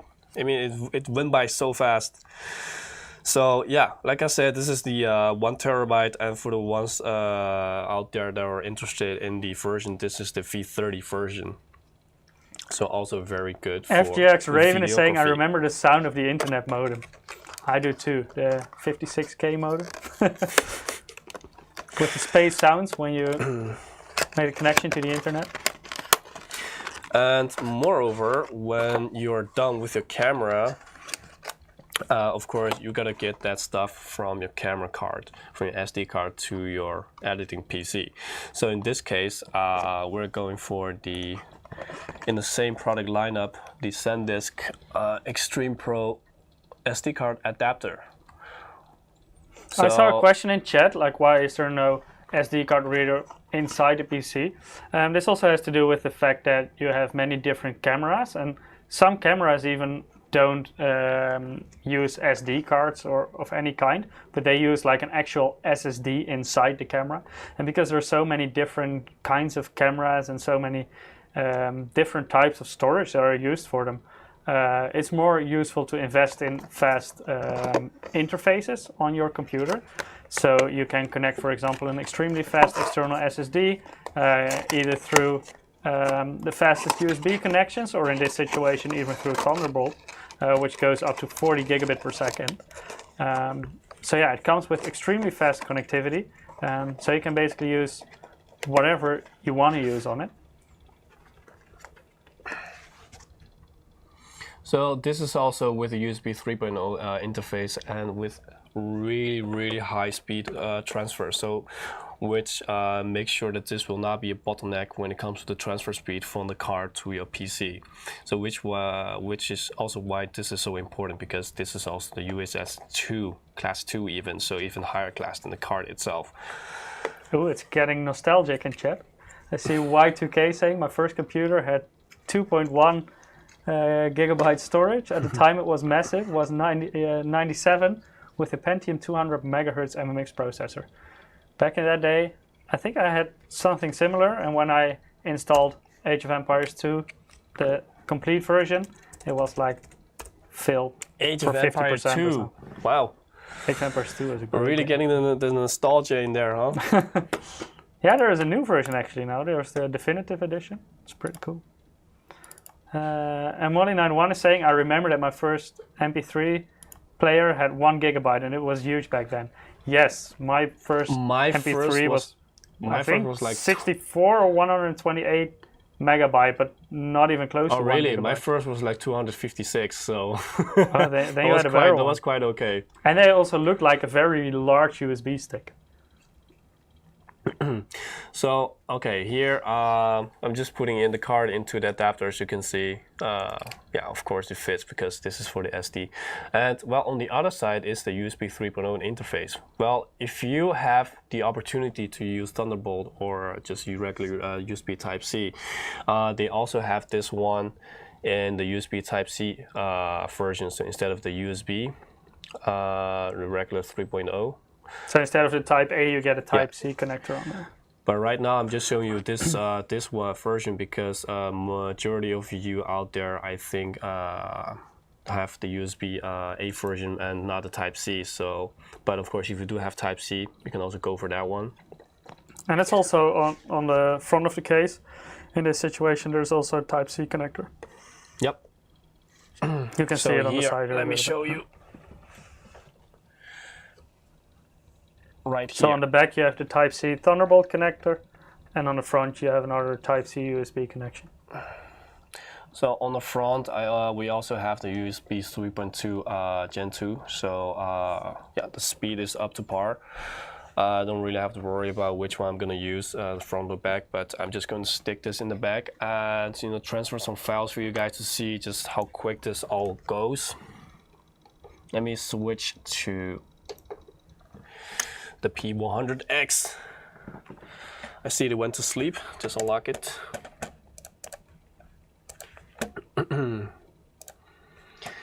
So here we have also, like I mentioned earlier, you might think, wow, that's a lot of space.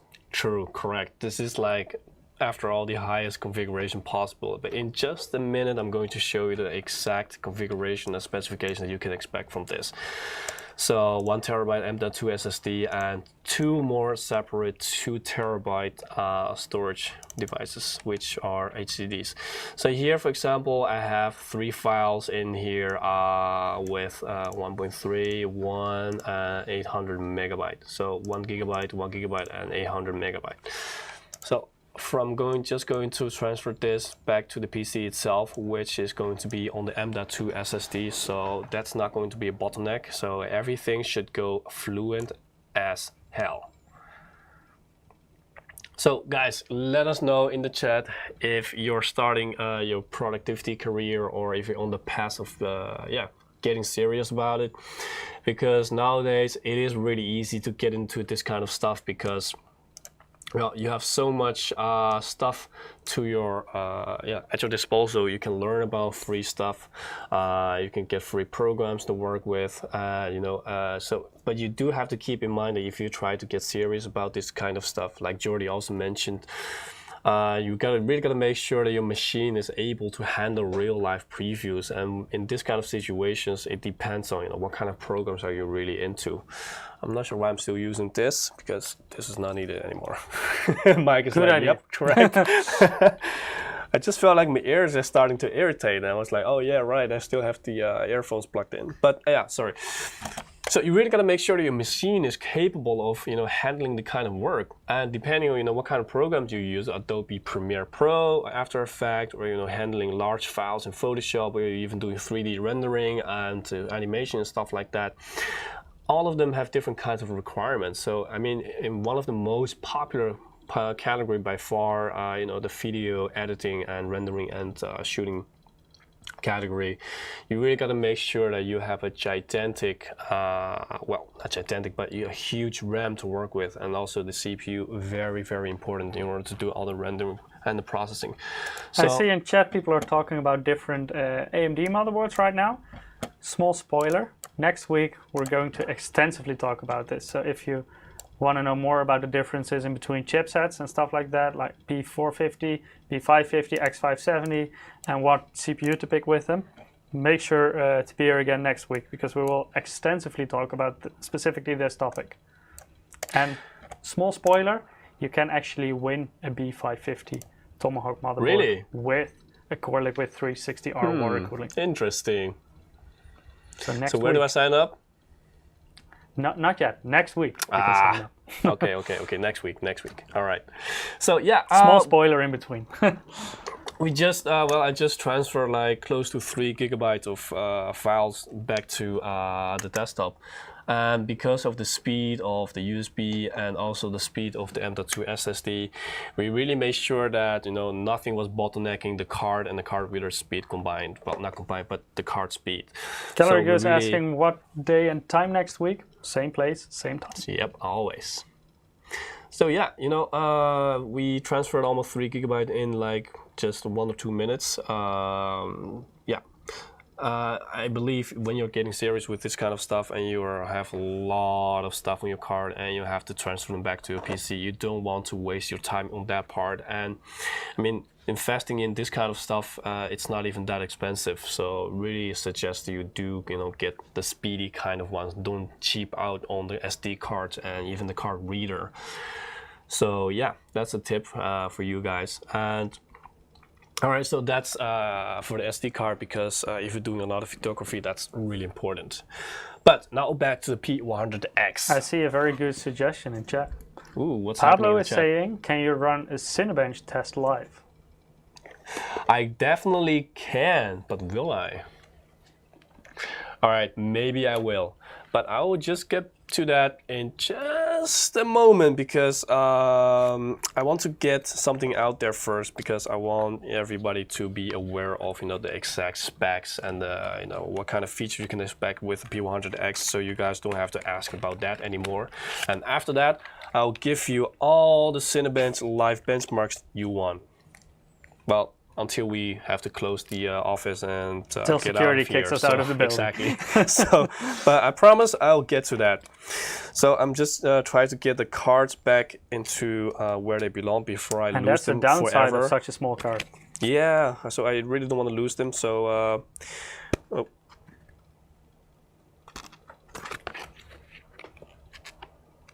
all right. I see some people in chat are already starting a bit with content creation. Very good, very good. Y2K is starting with live streaming. I see Alwyn is, as currently I'm drawing on Photoshop with my current laptop, and it's a pain. Yeah, I can, if you're working with like very large resolution files and stuff, then even, and like raw image files, then even Photoshop can get quite intense on your PC. Yeah. Good going, guys. I mean, good to know that people are getting more creative and trying to get into the art. I'll call it art section. So get more out of your hobby, maybe even. So never give up, just like you already started. So let's get into, let me switch back to my... I see a question in chat. Is the SSD NVMe M.2 PCI Express 3.0? Yes, it is. It's like you looked it up. I know it is. No, I mean the one that said it in the chat. Oh, yeah. So, all right, guys. So I'm going to show you. It's not going to take long. Some slides regarding what kind of specification can you expect and what kind of features that you have and other functionalities. So I'm gonna ask Mike kindly to switch to the other one, and then we can get kicking. And maybe even very soon start to do some Steam Wallet Code giveaway again. You want this one? Yeah. So the P100X. So if you paid attention earlier, this is the follow-up. So the next generation compared to the last generation P100. So this is the P100X. So the P100 was the 9th generation Intel configuration with RTX 2080 Series 2. But now we have the 10th gen. And the X is, of course, also the Roman number for 10. Yeah. Also a good point there, Mike. So if you didn't know that, now you know. Tomorrow you know. So what kind of specifications and configurations can you expect? Because this, of course, comes once again in more than just one configuration. So it goes all the way up to i9 10 and 900K, which is in here right now. So the specification that I have right here is the highest that the P100X goes. So also 2080 Super with 64 gigabytes of DDR4 RAM. So really the real-time previews in the programs is going to be a piece of cake. As for the storage, right now we have the M.2 SSDs in there, but that one is not the 4 terabyte, but you can get, or you can expand up to 4 terabyte. So right now there's one terabyte in there for the M.2, and then also a 4 terabyte combined HDD storage. As for the power supply, 650 watt. But it is a 80 plus gold certified, so very efficient. And for the configuration as of right now, this is more than enough, and there's enough headroom for you to even later, maybe in the coming years where you find more powerful gears, you even have more headroom to upgrade to a more power-hungry hardware. So no worries right there. And if you're wondering about the price, right now, depending on what kind of configuration you will get, so if you're getting the i7 with i7 configuration, it can start around $2,300 or euros, but this can vary. It can be 22, it can be 25, depending on where you are, what region. So I cannot say this for sure, but this is just an indication. And if you really go for the highest SKU, the highest configuration, it can you can find it around $3,200 or euros. Once again, same story. Might be 3,000 in your region, might be 3,500 in your region. So it really depends. But this is just indication, but you have to look it up. I think in majority of the retailers and e-tailers, this item is already visible, but the majority of the regions just says available soon. But it's already in the shipping process, so you can expect this very soon in your regions. But for now, you can definitely look up the price in your local e-tailer or retailer if they have purchased the P100Xs. So yeah, that's for the configuration and specifications. Once again, guys, if you have questions regarding all this, just ask them. Just ask us, and we'll try to get to it. So the CPU, the 10th gen CPU has already been out for quite some time now, so I don't have to say too much about this.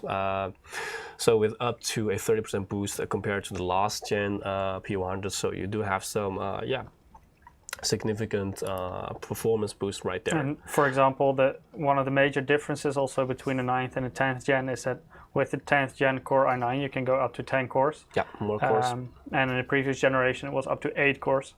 So that gives you a little bit extra processing power, and also the single core performance of the complete 10th gen went up compared to the 9th generation Intel Core processors. Yeah, so like Mike said, with extra cores, especially in the productivity, this is more important. As you know, in gaming, whether it's 8 cores or 10 cores, doesn't really matter. But in productivity, it can save you time, depending on the program, of course. Something that's really interesting, what Nvidia came up with a year ago about was their, initially it was called Creator Studio, I believe, but they changed it to, well, their Nvidia Studio. So the RTX Studio, and this is really, some people might be asking, okay, well, what if I do gaming and productivity at the same time? Like, what driver do we choose from? Do I go for the game ready driver, or do I go for the studio ready driver? Well, in this case, there actually have been a lot of tests out there, and it doesn't really matter performance-wise. But what's more important here is that with the studio driver, you will have way more stability and reliability when you're editing and rendering and just generally working on your content. So that's what they have also, thoroughly tested for compatibility issues and stability issues, and that's why you're basically using your computer in a different way. Yeah. So by using different drivers, basically different software, it also makes use of that hardware in a different way. So even though you have sometimes even the same exact chip doing the work, so your GPU can, for example, be used for gaming, but the exact same GPU can also be used for rendering. But it's used in a very different way. And by using different drivers, they can be utilized in a slightly different way. They work slightly differently, even though it's the exact same chip. Yeah, so if you don't like to switch around between, if you're getting the P100X and you also want to game, because you definitely have the capability to do so, playing all the games at highest settings with the i9 10900K and the RTX 2080 Super. You don't have to switch between them, so you can just stick to the studio driver, because there is close to nihil difference in FPS for the games from both drivers. But then here you have the advantage of the stability and reliability in your editing programs, which is really important. I see Gallery Goose asking, well, I stream games, so which is better for that then? In that situation, I would personally go for the gaming drivers. Because they can already perfectly make use of NVENC as well, which you will probably use for your encoding for streaming. I would say the RTX Studio drivers are more for if you're going to do, for example, video rendering and stuff like that on your computer. If you really want to do streaming on Twitch or something, then the regular gaming drivers are, I think, in your situation, the preferred option. So, I think this is quite important for you guys to understand, especially if you're into more specific areas of expertise. Each kind of categories, whether it's photo editing, video editing, 3D animation, stuff like that, they all sort of have their own kind of needs for hardware. So if you're mainly interested in videography and production, Premiere Pro, Adobe, After Effects, DaVinci, and stuff like that, it's more important to have great CPU and RAM capabilities. Well, CPU capability, but also a big sized RAM, so 32 gigabyte a minimum requirement, especially if you're getting more higher and higher in resolution. The more you do, the more your PC is going to require you to have, it's going to be more RAM hungry. So if you really want to have the real-time preview, especially, you don't want all the lag and all the waiting for all the frames to render and change. You have to make sure that your CPU is up to par, it has enough cores, enough single core performance, but you also have enough cores and threads in order to do all the heavy workloads at the same time.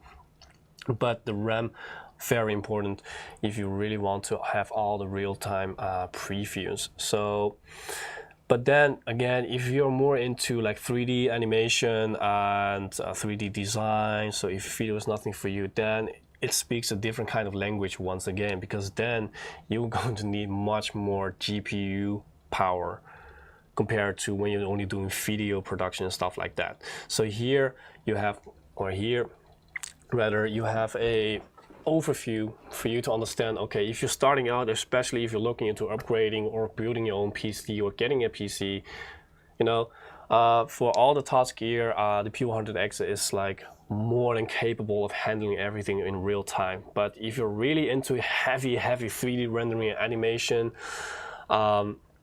you might even look into upgrading, you know, some internals from the P100X too. But you need to understand, if you're getting into this kind of stuff, what do you need? So based on what you use, you can now kind of choose or at least prioritize the parts over, some parts over the other. So yeah, if you have any questions for this, I'll just leave this on for a little bit more for you to analyze if your favorite programs are in here and what kind of specs or hardware do you need for that. Any questions in the meantime, they're welcome in the chat. Let's see, Ian is asking, will there be a 128 gigabyte RAM variant? No. It's a very compact system, so it has 2 memory slots because it's an ITX motherboard in there. And because you're limited to a maximum of 32 gigabyte per DIMM, the maximum storage you can get in this size is 64 gigabytes.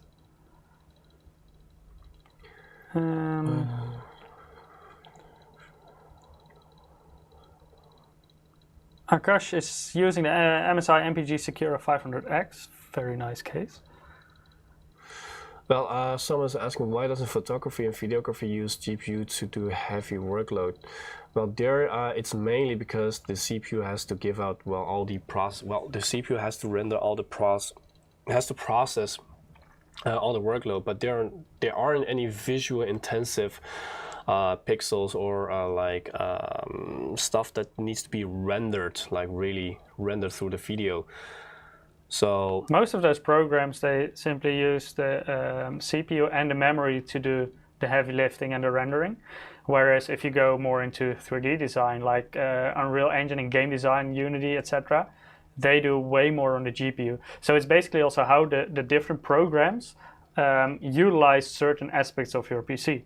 And for certain types of rendering, the computer uses the CPU. For other types of rendering, it will use the GPU. So it really depends on the program you're using, what is more important in your situation. Should you have an extremely strong CPU or should you have an extremely strong GPU? Yeah, I definitely agree with, let's see, what was his name? Angus. Yeah, I should put in an extra row in there for Chrome with XXX on memory. Yeah, I agree. But all right, so this is the category for you to understand, especially when you're a beginner and you're looking into hardware. If you have any questions, just drop them. Otherwise, I'm just continuing.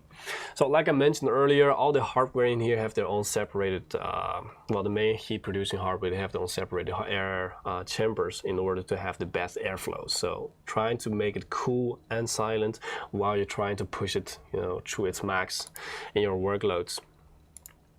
I see an interesting question by Y2K. I'm wondering which brands are the RAM, PSU, and SSDs. This depends on the configuration you get, because of course we have like a certain requirement, so it has to achieve a certain speed. In this situation, it has to achieve for the RAM 2933 megahertz. The SSDs are NVMe SSDs, Gen 3, PCI Express Gen 3 in this situation. So we have certain requirements, but then of course we need to have a brand that can basically fulfill our order to produce plenty to build these machines with. So it can even differ from a certain configuration to another configuration, what brand of memory or what brand of SSD is in there, as long as it will meet the requirement in terms of speed. But it's not one fixed brand that you will find in any configuration. That's different for the power supply. I believe in this situation it's an FSP power supply, I believe. Yeah? Yeah, this one is in the P100 series. Yeah. Is that also because you have different configurations? I think there are also different power supplies, but I think all of them in the P100X models are made by FSP. And in this situation, it's the 650 watt 80 plus gold model. Yeah, yeah, same case with the Trident actually, the Trident X versions. So they're very, very similar in that case. Yeah, so like Mike said, a lot of the factors, so it can also differ like from time to time. So, but as long as they meet a certain requirement, because it can also be that, for example, at this point, there might be brand A memory, but if at a certain point they do not produce that specific type anymore, then of course, to be able to continue to produce these machines, we have to switch to brand B for memory, as long as it meets the minimum requirements. So you will not get slower RAM, for example, with the P100X. You will always get 2933 megahertz, but it might be different on the configuration or even at the moment which exact modules they are. All right, so like I said, for the airflow, we even have like added extra fans on the bottom part and also more breathing space in order to have better cooling capabilities for the 10900K. As you know, it can get a little bit hot with this processor. So that's for the airflow. And what I mentioned earlier is that we really try to keep it silent, and we have, well, actually, we've tested this and it did look like that it is really silent. So if you compare this like with a library, you know, where it's not just completely silent, you know, we have some people chit-chatting in slow, low voice. I mean, just low in volume, and it's still going to be louder than the P100X. So when it's like idle, it's barely hearable. When it's like under full load, it's just, you know, under 40 decibels, so it's really, really silent. And yeah, that's also what we try to do for you, so less distraction when you're doing your productivity works. And yeah, and Thunderbolt 3, I believe we haven't mentioned this yet, but we have. So yeah, why Thunderbolt 3? It's also one of the fastest, well, the fastest up to now, with especially compared to the last generation 2. It goes all the way up to 40 gigabit per second with speed, and well, you can even use it for more than just storage. You can also use it as a display port, given that it's supported with what you're trying to, well, also for your monitor, if you have the correct cable. You know, and especially if you're doing productivity work, it's so important to have faster speed, because you really do not want to waste your time with transferring files, you know, saving data, generally, you know, with storage, because you have the option to have the faster speed. So in this case, you can also work with Thunderbolt 3 if you want to, you know, save some stuff in your NAS server or other data devices. Yeah, we just talked to Jordy, and he also mentioned like how extremely large the files can get, especially when you're working with video or 3D projects or stuff like that. So if you want to be able to quickly transfer them, then Thunderbolt 3 is basically the fastest external interface you can get at this point. Yep. But also other type of content creators, I know in the music production industry, they also use many Thunderbolt devices like audio interfaces that use so much bandwidth that USB is not sufficient anymore, regular USB. So they also use the Thunderbolt interface to be able to get enough bandwidth from the computer to the audio interface. Yeah, so technology-wise, it's just, you know, more beneficial. It's also very multi-purpose. You also, yeah, just have the opportunity to just use it like a regular USB Type-C, so that's why, you know, it's very multi-purpose. And again, with the transfer speed and storage, I think we all have, you know, encountered stuff like when you're transferring large files, it takes quite a long time, and somewhere along the way, it just crashes, and you have to start over.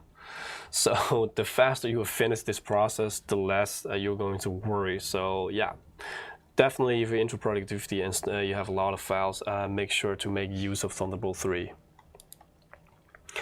And yeah, we also have Wi-Fi 6 in this generation, so it's actually 2.5 times faster than the 1 gigabit LAN. The latency, it's really, really well heavily improved, so up to like 75% less latency. So the Wi-Fi here has really become a very capable, viable option for you to consider if you're like, having difficulties with your LAN cable, or you moving around a lot, the Wi-Fi function is really viable nowadays with the Wi-Fi 6. Yeah, so it uses an Intel Wi-Fi 6 module in here, and especially because it's quite compact, you can, if you want to, you can also use it on the go, for example, but you don't always have a LAN connection available. So if you're working with larger files, then it's definitely useful to have faster Wi-Fi, and Wi-Fi 6 is it's around 3 times the bandwidth that Wi-Fi 5, which was previously known as Wi-Fi AC, and Wi-Fi 6 was previously known as Wi-Fi AX. So it's around 3 times faster, but also latency is a lot lower. So if you want to do any gaming on it, you can also perfectly do it on Wi-Fi. Yeah, we love it when technology improves. Y2K is asking, does it have Bluetooth 5 as well? Yes, Bluetooth 5.1 is also supported.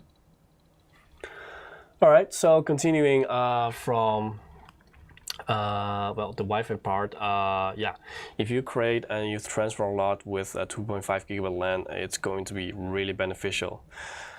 Yeah, it's going to give you so much more speed, and it's generally just, especially if you want to back up all the large files, it's going to be so much more beneficial if you just have the right speed. If you have, you can finish everything so much more faster. So storage-wise, with the speed, the connectivity, everything is in here for you to have the right, yeah, the right circumstances to do your best productivity work, just for you to get started now. If you're really into audio, if you're really into music, producing maybe even sounds and stuff like that, well, we also make sure that we have more than capable well, audio quality in here with dedicated audio boost chip.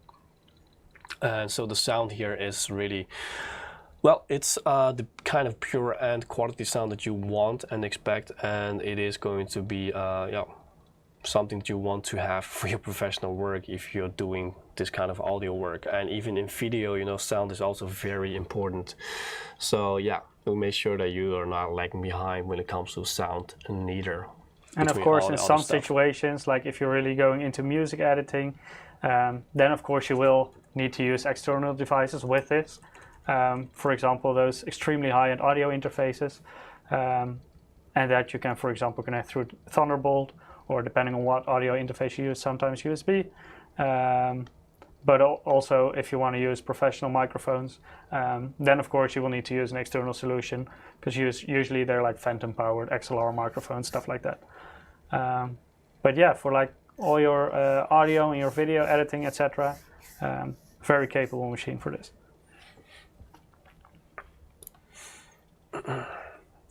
So you guys might be familiar with Dragon Center in our gaming desktops, but here we have the Creator Center for our content creations desktops. And I'm going to show you what you can expect in this kind of software, because here we really try to tailor a lot of the functions and give you the control and the monitoring capabilities over your productivity PC. And you will have the kind of real life benefits from it. So yeah, I'm just going to switch from my... Before we switch, let me quickly throw in a question. Low FPS Noob is asking, can we get a view of the I/O panel on the back of the Yes, machine? you can. Let me turn this around for you. Mods579U is asking, can it be used for gaming? Yes, it runs a 10900K CPU and RTX 2080 Super in this configuration, so you can definitely game on this.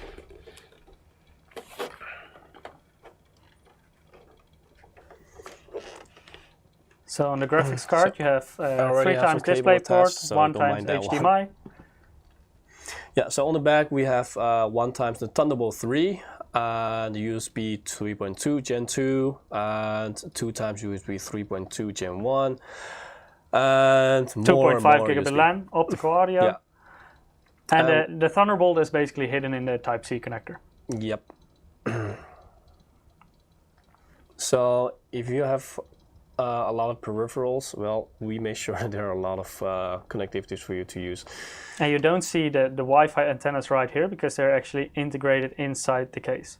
But it does also offer Wi-Fi 6 as well as Bluetooth 5.1. But you cannot see it externally.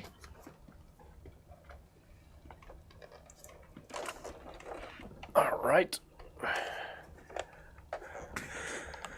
Everything back in space. So here we have the Creator Center.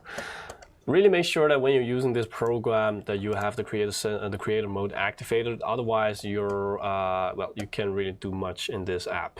So make sure that this one is also always selected. But right now, I cannot really show you the most popular programs because, well, as this one just came out of the box, I don't really have a lot of the programs installed here yet. But in case they are, this is like the main menu where you can also, you know, prioritize where your PC should dedicate its capability, well, its power and, you know, all the cores and threads and all the speed. So the focus of the PC, where should it be? So here you can prioritize what program gets the priority of your PC's capabilities. I think it won't take long until all the software is on there if our editor steals this. Yep. So here you can just drag and drop. You know, here you have all the installed software list, and here you can just choose, you know, which one should have the highest priority. So as you can see here, drag and drop to set priority. I see an interesting question in chat. What graphics card does the most entry-level configuration have of the P100X? That one has the 2080. So that's the non-super model, right? Yeah. So here you can see if you really want to have like, you know, the real-time performance, here you can make sure to use this one and make sure that PC really gives out its hardest and pushes out every single well, pushes out everything to give you, well, to 100% and certified give you the real-time preview that you want with the programs. So here really the essence is whatever program it is that you use the most, this Creator Center will make sure the program will have, you know, no interference from whatever instability or other stuff. Well, of course, there can always be some instability, but because the Windows, you know, software, there are a lot more factors. But this one will make sure to eliminate most of the factors and try to be give you the best possible experience. I see two questions both on YouTube and Twitch. They're basically the same about the user interface, which is very light on this one. If it's darker on the black version of the P100X. No, that's actually a good suggestion. Yeah, I understand why you might think that, but actually no. And I think it's even possible that by the time you get the P100X, this interface has changed because we constantly try to improve our software and also the interface. So when we get feedback, maybe like right now, mentioning, you know, hey, is there also a dark interface? You know, we might take this into account and, you know, try to work on a even better version and then roll this out with future desktops. So yeah, but for now, this is yeah, the interface. I think it's a good idea to maybe have a toggle so you can switch between white Actually, and black. me personally, I also do like yeah, dark mode. So and then when you're like not really into heavy workload, you can try to be you know, more silent if that's what your preference is at that moment, or just have some balanced power, well, balanced processing power, so you don't have to push all your hardware to its max. So this is also kind of like the Windows power balance. You can also monitor your hardware, so it's very intuitive, as in it's quite simple. The interface is also not really overwhelming, you know, in case you're not really interested in this kind of stuff, or you're a beginner. We make sure that, you know, all the essentials are here. You can keep track of, you know, how your PC is doing internally. So really easy and a great monitor to yeah, really get nerdy about. I see people in chat mentioning Dragon Center. Yes, this actually has similarities with Dragon Center, but Dragon Center is really aimed at gaming. But it is, Creator Center is similar in the sense that it's like an all-in-one software solution where you can control basically everything inside your PC. So you can control the lighting, you can control the networking, you can control the fan speed, etc., the power plants. But the main difference is that Dragon Center is really targeted at the gaming functions, whereas Creator Center, for example, offers the prioritizing function for different content creation software, stuff like that. So it basically builds on on the same foundation, but has a different focus in that sense.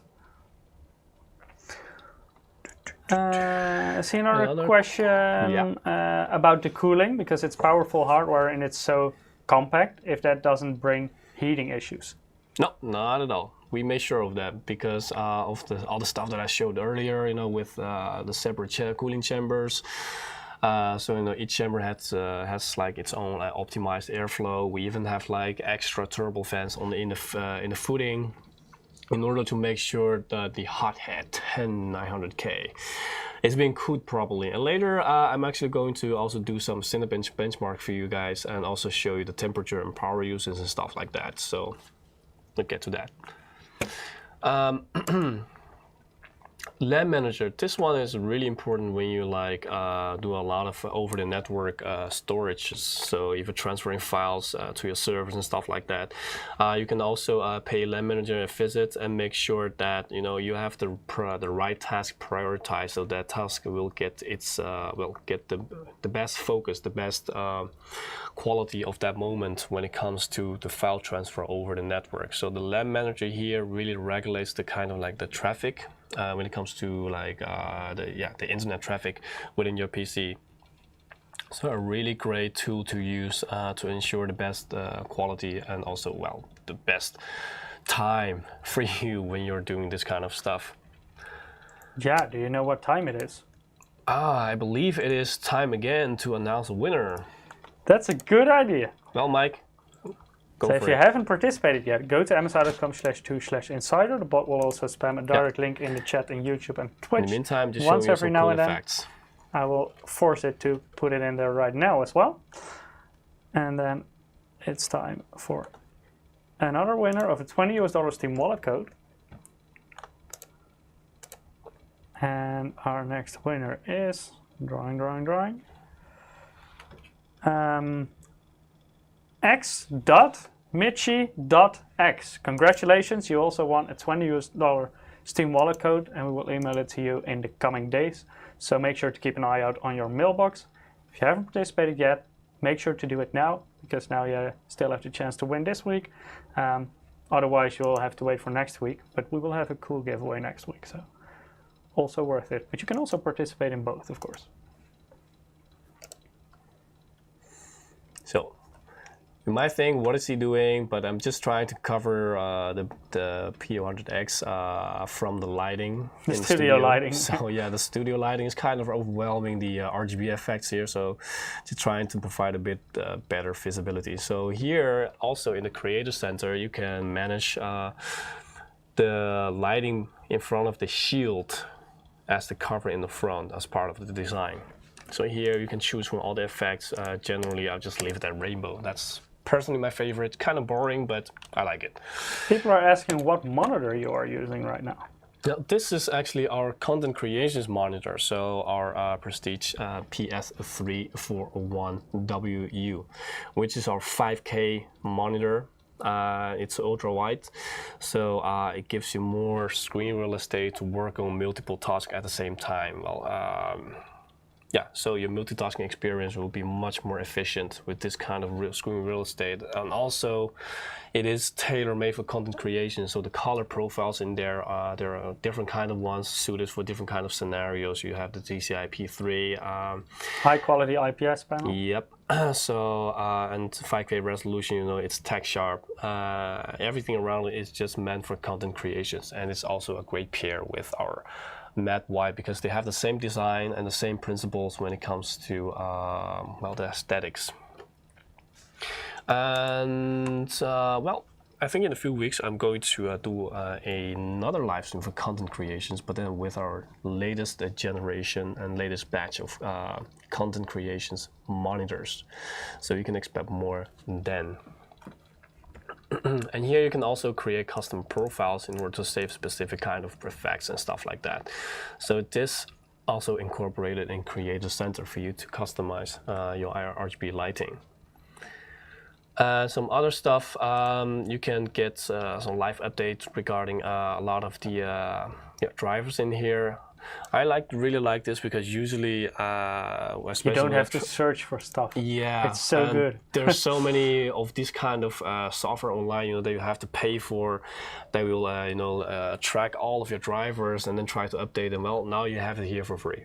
So, especially handy when you try to reinstall your PC, or you have something crashed and you have to reinstate the Windows, blah blah blah.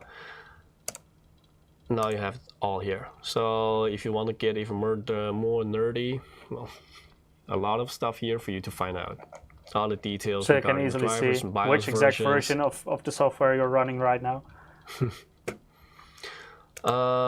So yeah, and if that's not even enough, we have even more stuff for you to look through. Well, per usual, the USB boost and the storage boost are always checked, so you have the best. You have the best experience while using the P100X when it comes to USB speed and the storage boost speed. The fan, we can also try to see, get into the fan details a little bit here. So we have tons of more stuff in here, and you can also play around with creating some hotkeys for specific tasks or stuff that you want to open and see. Generally, yeah, it's quite packed, so you can spend quite some time in here to really make sure that you have tailored your P100X to your own likings the way you want it. And also at the same time having the best experience, making sure the hardware is being utilized really to its max. So that's really what the Creator Center is for, giving you the control and the performance that, well, you can expect from your machine. So yeah, that was the demonstration of Creator Center and stuff like that. If you have questions, ask me now. Otherwise, I'm gonna dive into the Cinebench benchmarks. So some people are already waiting for Cinebench. Oh, really saving the best for last, huh? So let me also just open hardware Jerome is info. asking for the three winners we already had. The first one was NeoLinkster, the second one was Andreas, and the third one was x.michi.x. So I also have the hardware info monitoring app here open. And idle right now, it's like using between 15 and 17 watts. That's for the CPU. As for the GPU, well, it's also not working. Really, it's not really running, so it's also idle, using almost nothing. For the CPU package, well, it's on idle around 30-35 degrees. And it's just normal room temperature right here. So if we try to push the CPU to its max, let's see what happens. So here we have it, the i9 10900K, 10 cores, 12 threads, and let's go.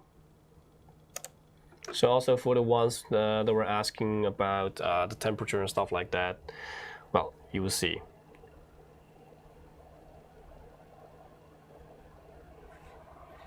So in case you cannot read what it says, the CPU power is now reaching between 180 and 195 watts. Because Cinebench will put full load on all CPU So cores. it's really like pushing it to its max. Yeah. So now there is 100% load on the CPU. Because it's rendering the image, and all the blocks you see are the threads that the CPU offers. So it's a 10-core CPU with hyper-threading, so you will get 20 threads in total. So 20 blocks calculating part of the image. So yeah, at its highest, it was going to balance at 90 degrees.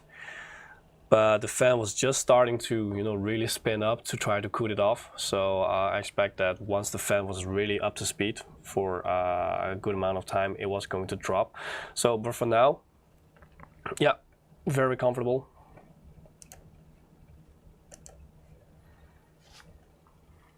And there you can see the score on the side as well. Yeah. So just because we can, let's do it again. So 61.59. So that's Quite an intense score for a 10-liter Yeah. system. Yeah, I'm not sure if you guys have like done this a lot with Cinebench or seen this a lot, but like the speed at this, at the speed that this is moving, you know, considering this is like not a Threadripper, you know, really a workstation with 20 cores, this is moving really fast. Or in a really extreme Intel Xeon processor.